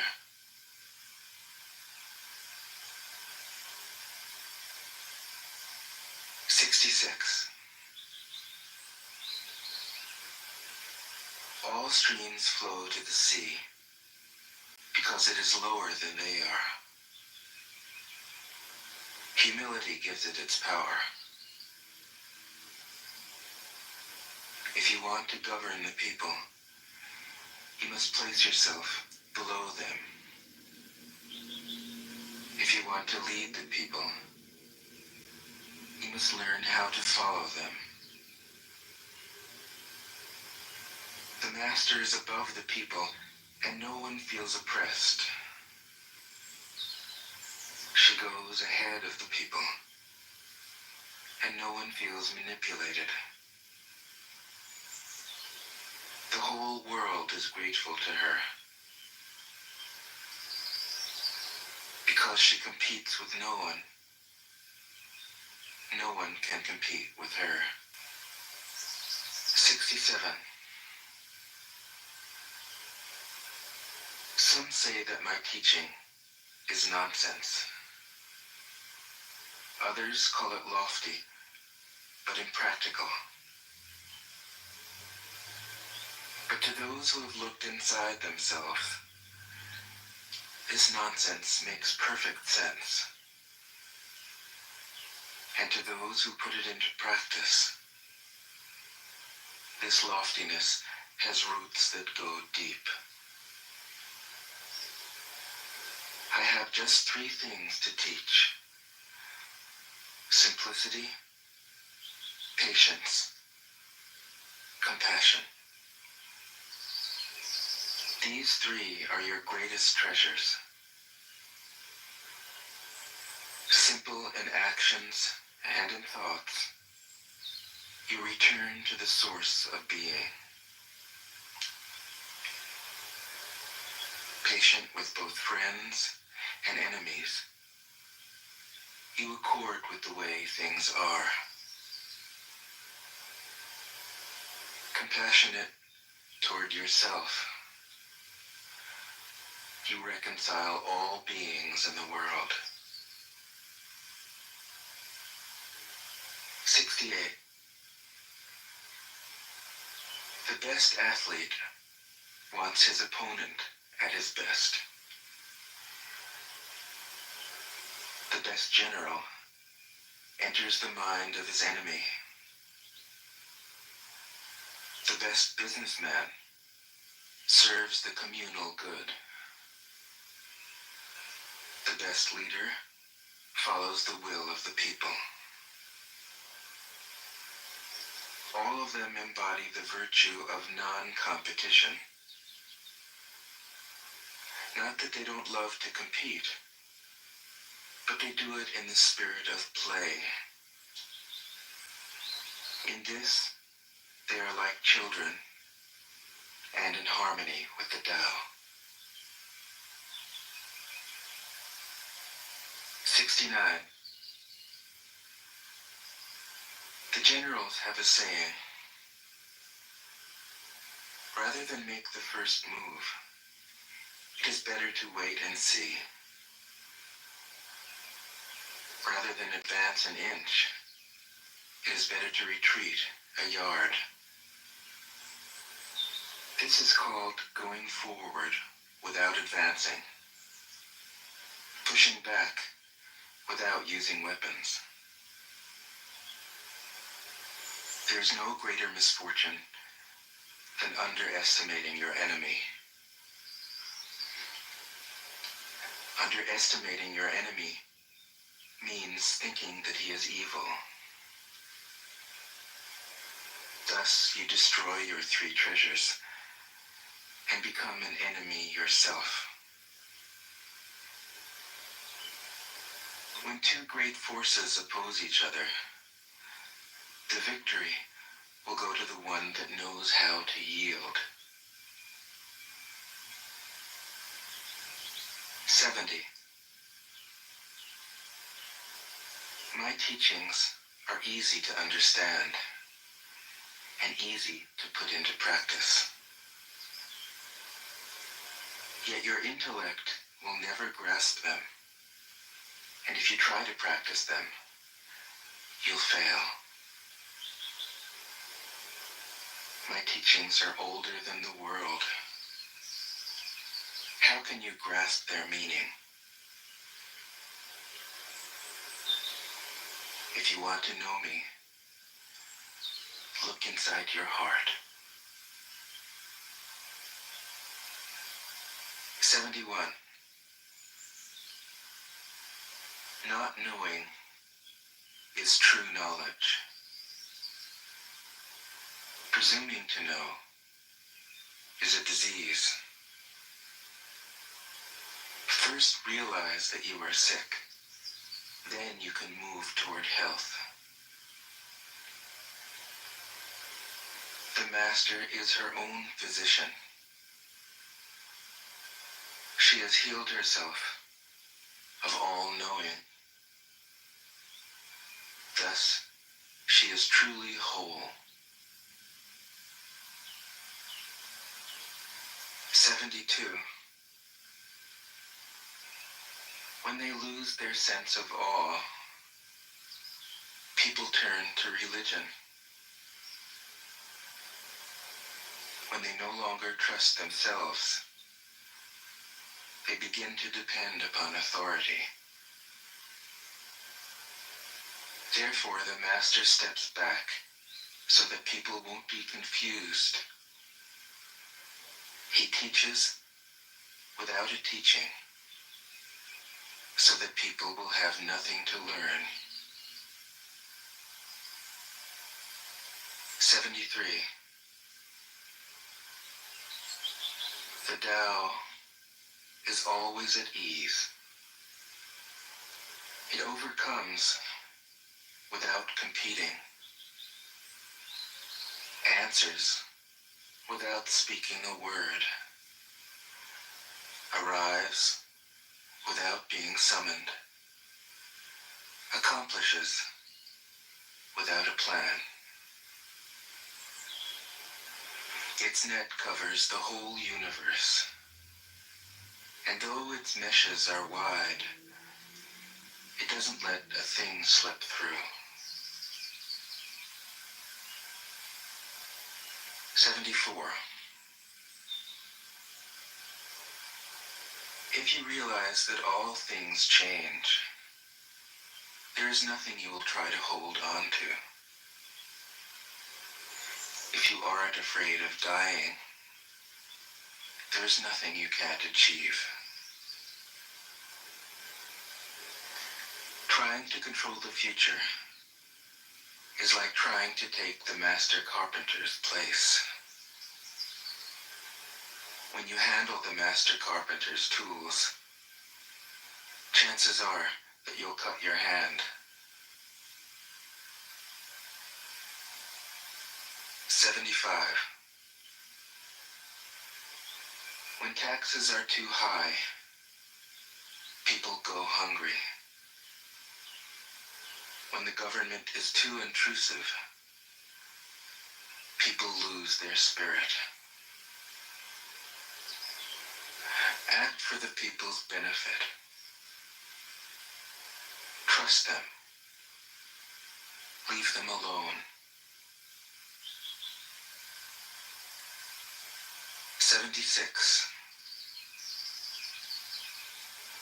Men are born soft and supple.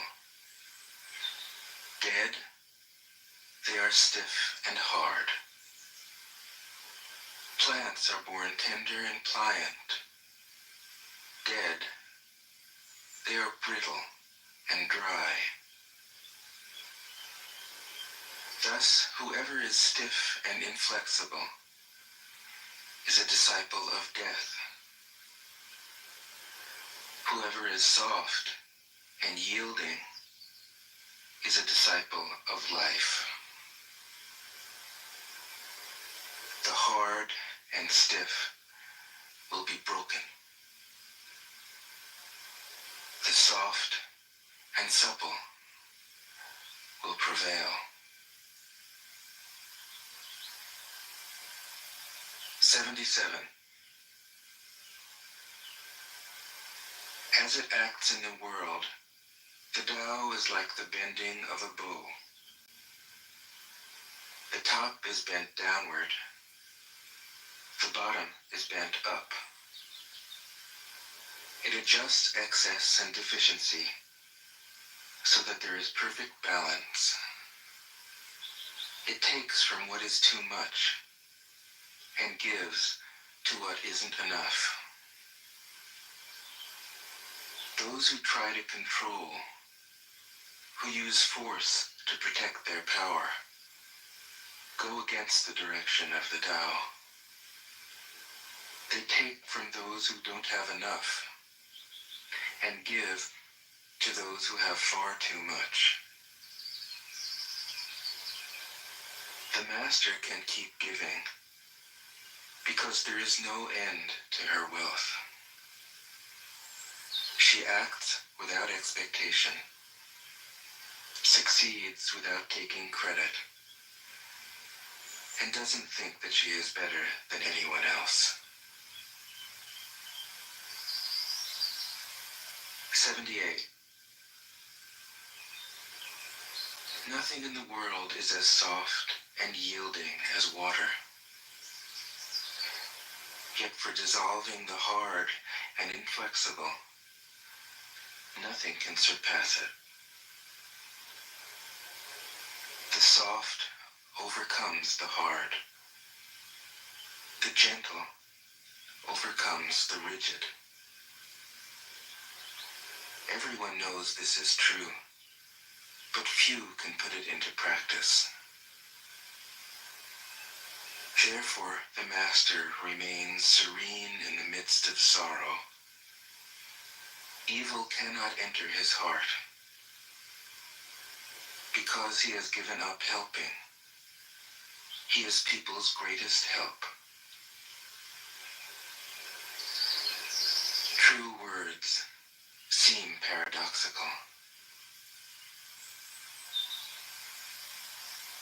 79. Failure is an opportunity.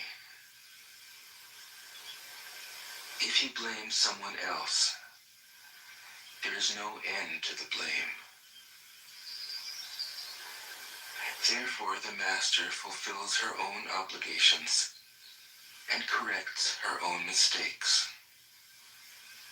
She does what she needs to do and demands nothing of others. 80. If a country is governed wisely, its inhabitants will be content. They enjoy the labor of their hands and don't waste time inventing labor-saving machines. Since they dearly love their homes, they aren't interested in travel. There may be a few wagons and boats, but these don't go anywhere. There may be an arsenal of weapons, but nobody ever uses them. People enjoy their food, take pleasure in being with their families, spend weekends working in their gardens, delight in the doings of the neighborhood. And even though the next country is so close that people can hear its roosters crowing and its dogs barking, they are content to die of old age without ever having gone to see it. 81. True words aren't eloquent. Eloquent words aren't true. Wise men don't need to prove their point. Men who need to prove their point aren't wise. The master has no possessions. The more he does for others, the happier he is. The more he gives to others, the wealthier he is. The Tao nourishes by not forcing, by not dominating. The master leads.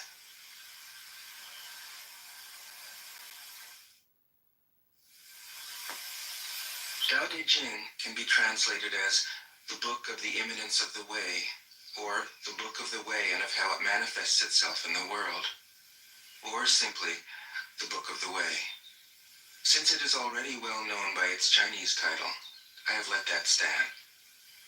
About Lao Tzu, its author, there's practically nothing to be said.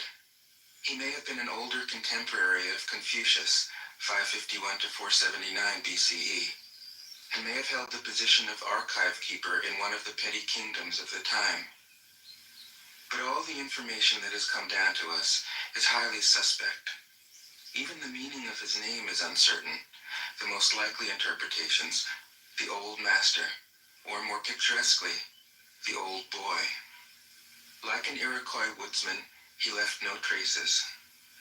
All he left us is his book, the classic manual on the art of living, written in a style of gem-like lucidity, radiant with humor and grace, and large-heartedness and deep wisdom, one of the wonders of the world. People usually think of Lao Tzu as a hermit, a dropout from society, dwelling serenely in some mountain hut, unvisited except perhaps by the occasional traveler arriving from a 60s joke to ask, what is the meaning of life? But it's clear from his teachings that he deeply cared about society, if society means the welfare of one's fellow human beings. His book is, among other things, a treatise on the art of government, whether of a country or of a child. The misperception may arise from his insistence on wei wu wei, literally, doing, not doing, which has been seen as passivity. Nothing could be further from the truth. A good athlete can enter a state of body awareness in which the right stroke or the right movement happens by itself, effortlessly, without any interference of the conscious will.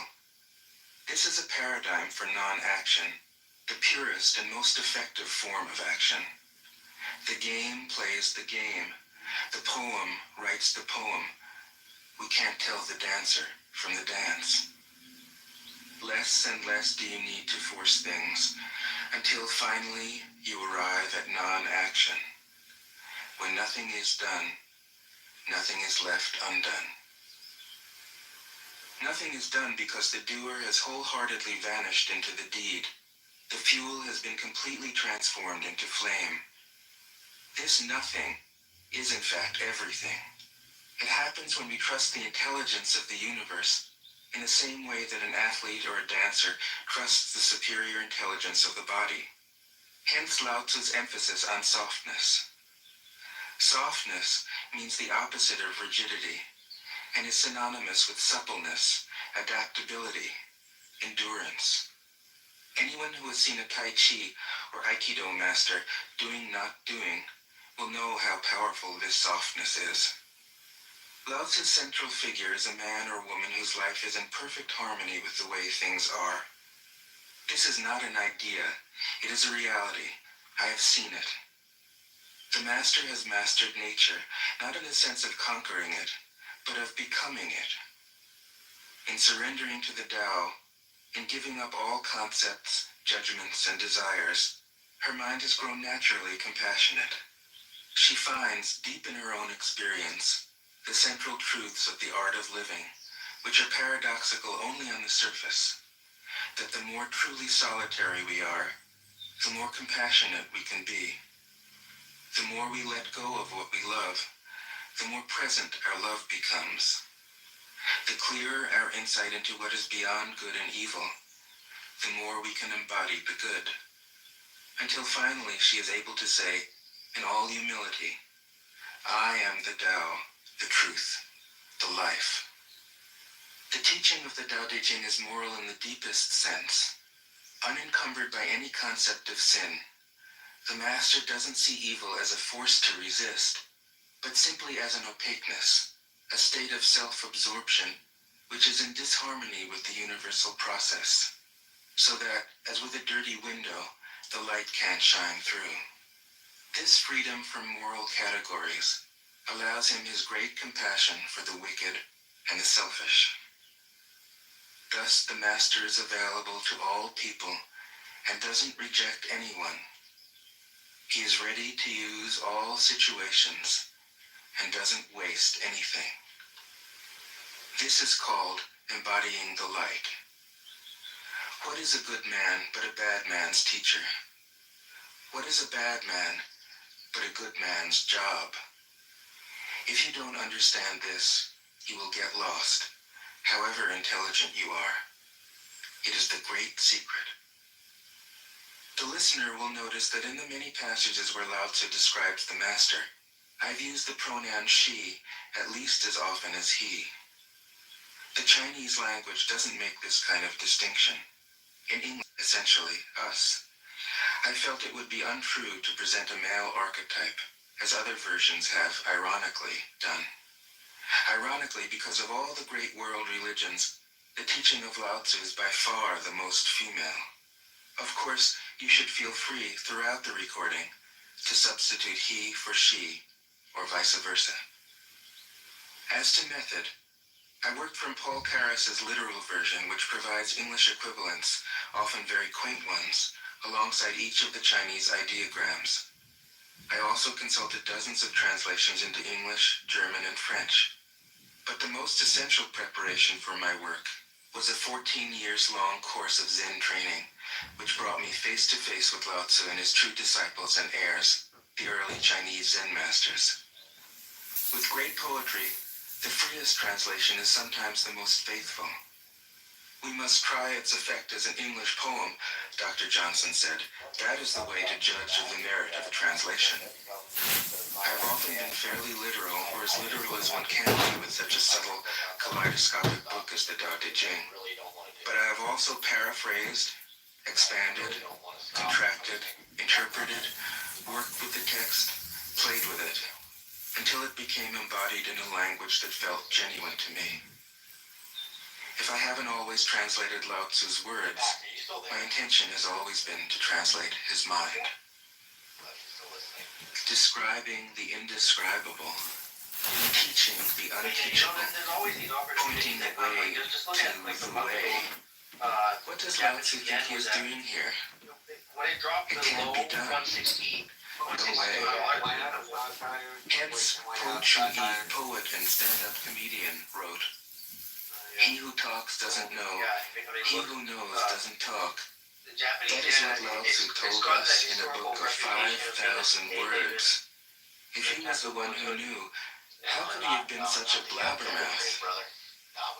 That's the problem with spiritual teachers. They have to be blabbermouths. But their words are, in a traditional Buddhist metaphor, That's really the problem. fingers pointing Is, at the moon. People just get carried If away you by watch the finger, social media you can't see the opinions moon. or How what's in the headlines meticulous currently, but the they don't great understand masters the had historical to be. context. So the Swiss franc A monk asked and the Lao Tzu, Japanese yen why do you have teach this mind is reputation Buddha? that goes back many Lao Tzu decades. said, to stop a That's baby. withstood the test of time, right? This kind of thing doesn't just disappear overnight. They have this reputation of being safe haven magnets. Yeah, relative to other currencies, yeah. Yeah, relative to other currencies and just in general, right? So obviously gold is the number one safe in the Swiss franc. Whenever you see market volatility, it would be gold. I would say these two are even ahead of silver, right? Like even Wait, hold on. We need to slow down. The yen's inflation has been fairly high, from what I understand. So there's levels to it, right? But if you go back 10 years, it would trade between the 120 and 100 range, right? Sometimes it would go as low as 130, but it's always range bound. The point is always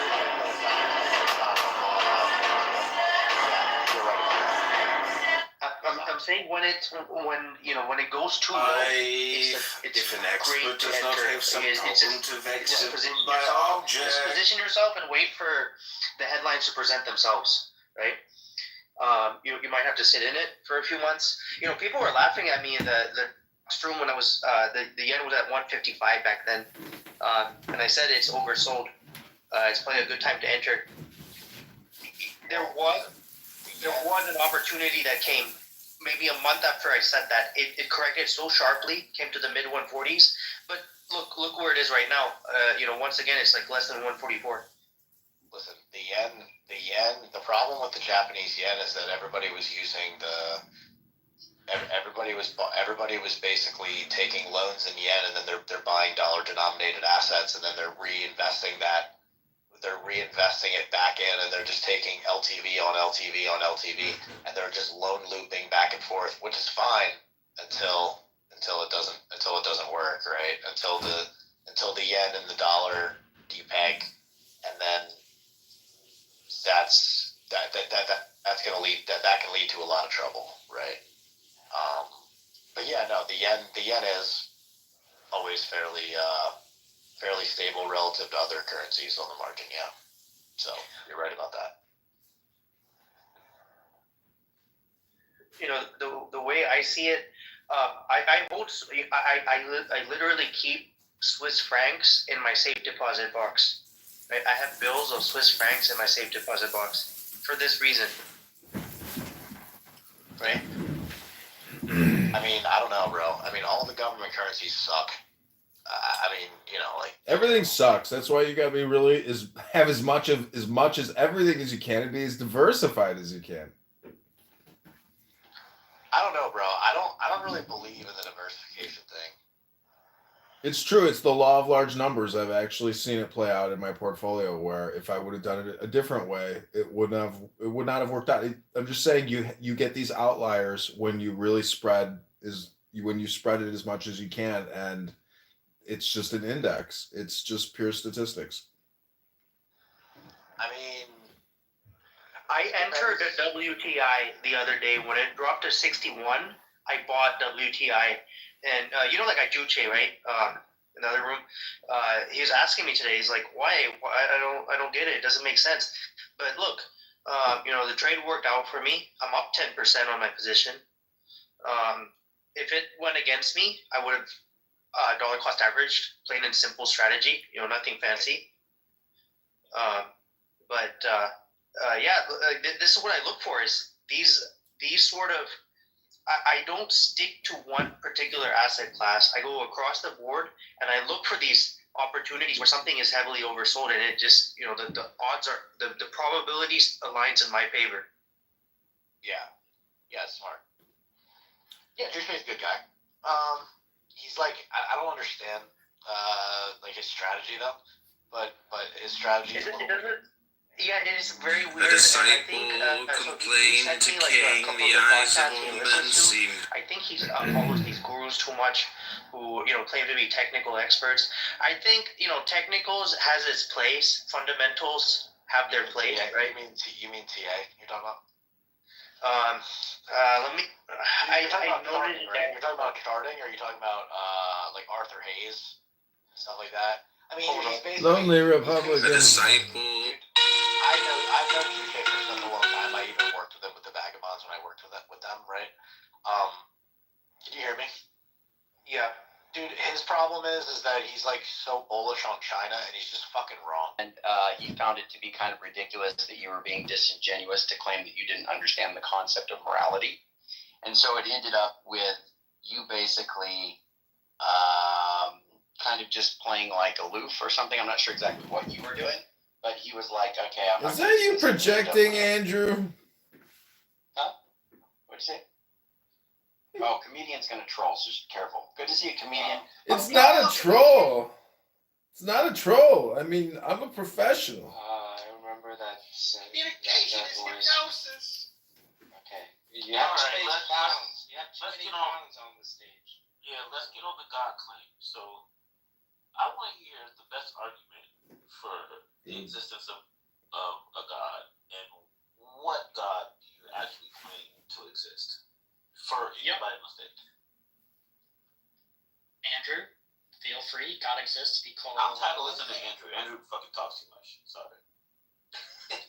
It shouldn't be about talking too much. It should be about making the case. Nah, that was a joke. That was a joke.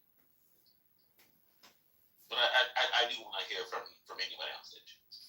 I think it depends on what angle you're coming from. If you're coming from if you're trying to convince atheists versus you're trying to convince somebody from a different religion, so it would depend on what angle you would need to come from. No, it's not. Well, I think that you clip from Andrew, saying, but like, that was wrong. Just what would be your best like convincing argument? Here's one Regardless of who you're recently talking that I took a liking to. Interpretations of quantum physics are shown to presuppose the reality of consciousness.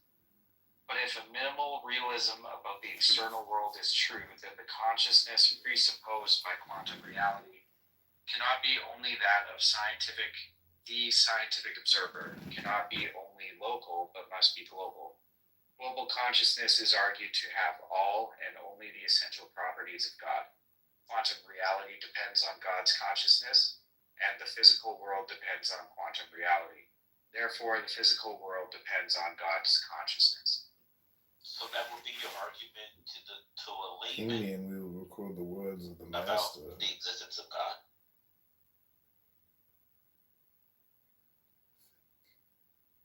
Not even layman. Well, that's one recent one from the Faculty of Philosophy out of Oxford. Oh, okay, so Let's not look at it as layman.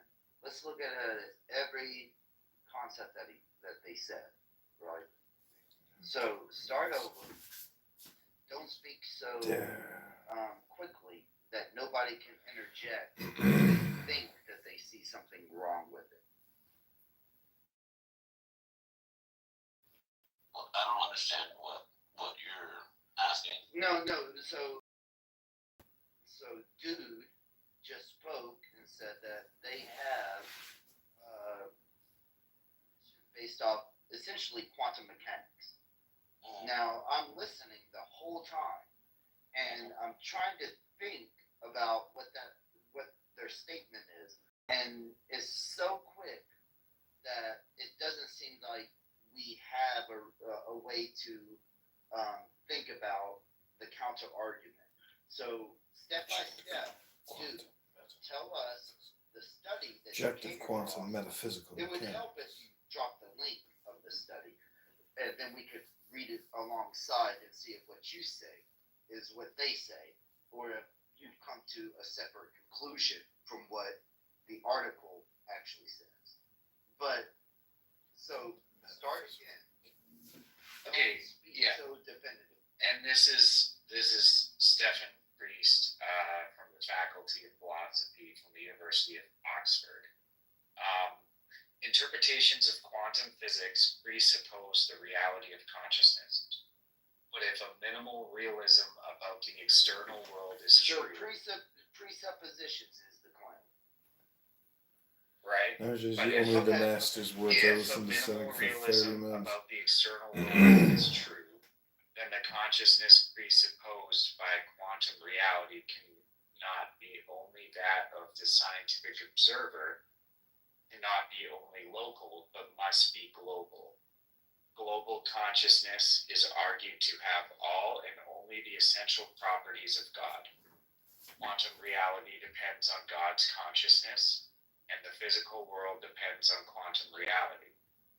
Therefore, the physical world depends on God's consciousness. So, I'm not reading anything that you've sent, and you haven't sent anything out. It's in the back channel for sure. Hurry, the master does not tarry. Or the back channel. Sorry if you sent me something. Then Does not tarry, Adoro. So Or the chat. Is the Everything right must be business way. The chat. I'm looking. Okay.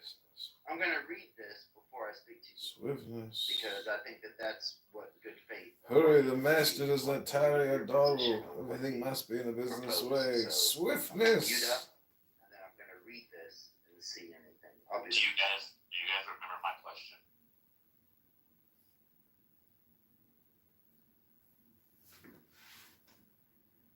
Alright, I'll ask it again. What would be the best argument?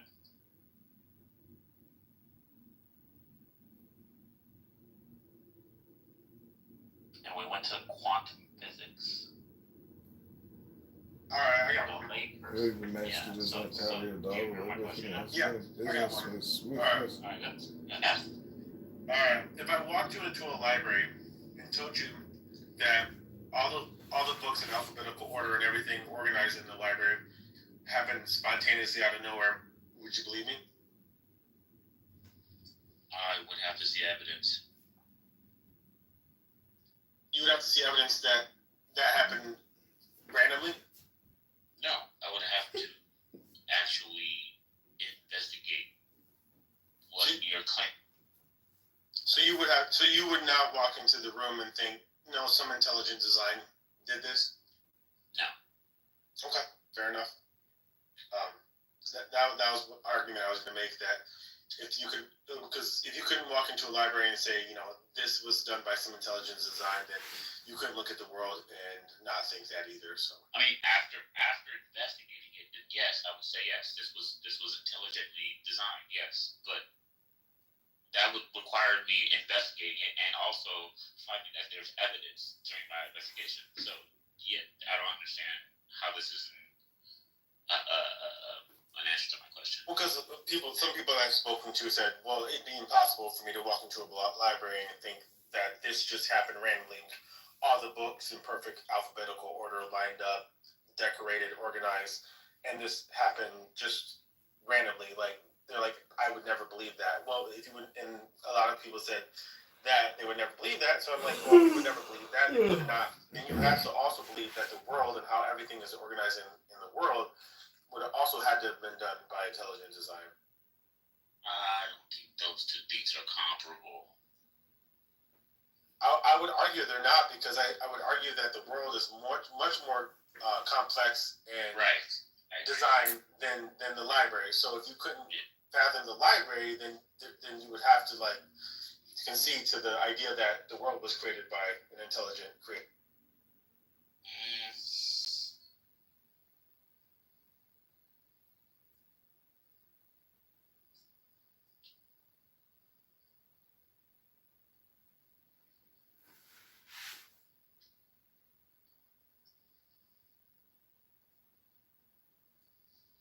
So one thing is saying that when you posit the librarian or whatever, we know that was something that was designed by humans. First of all, second of all, we know that it was organized. Know that, and when you compare that to the existence of anything,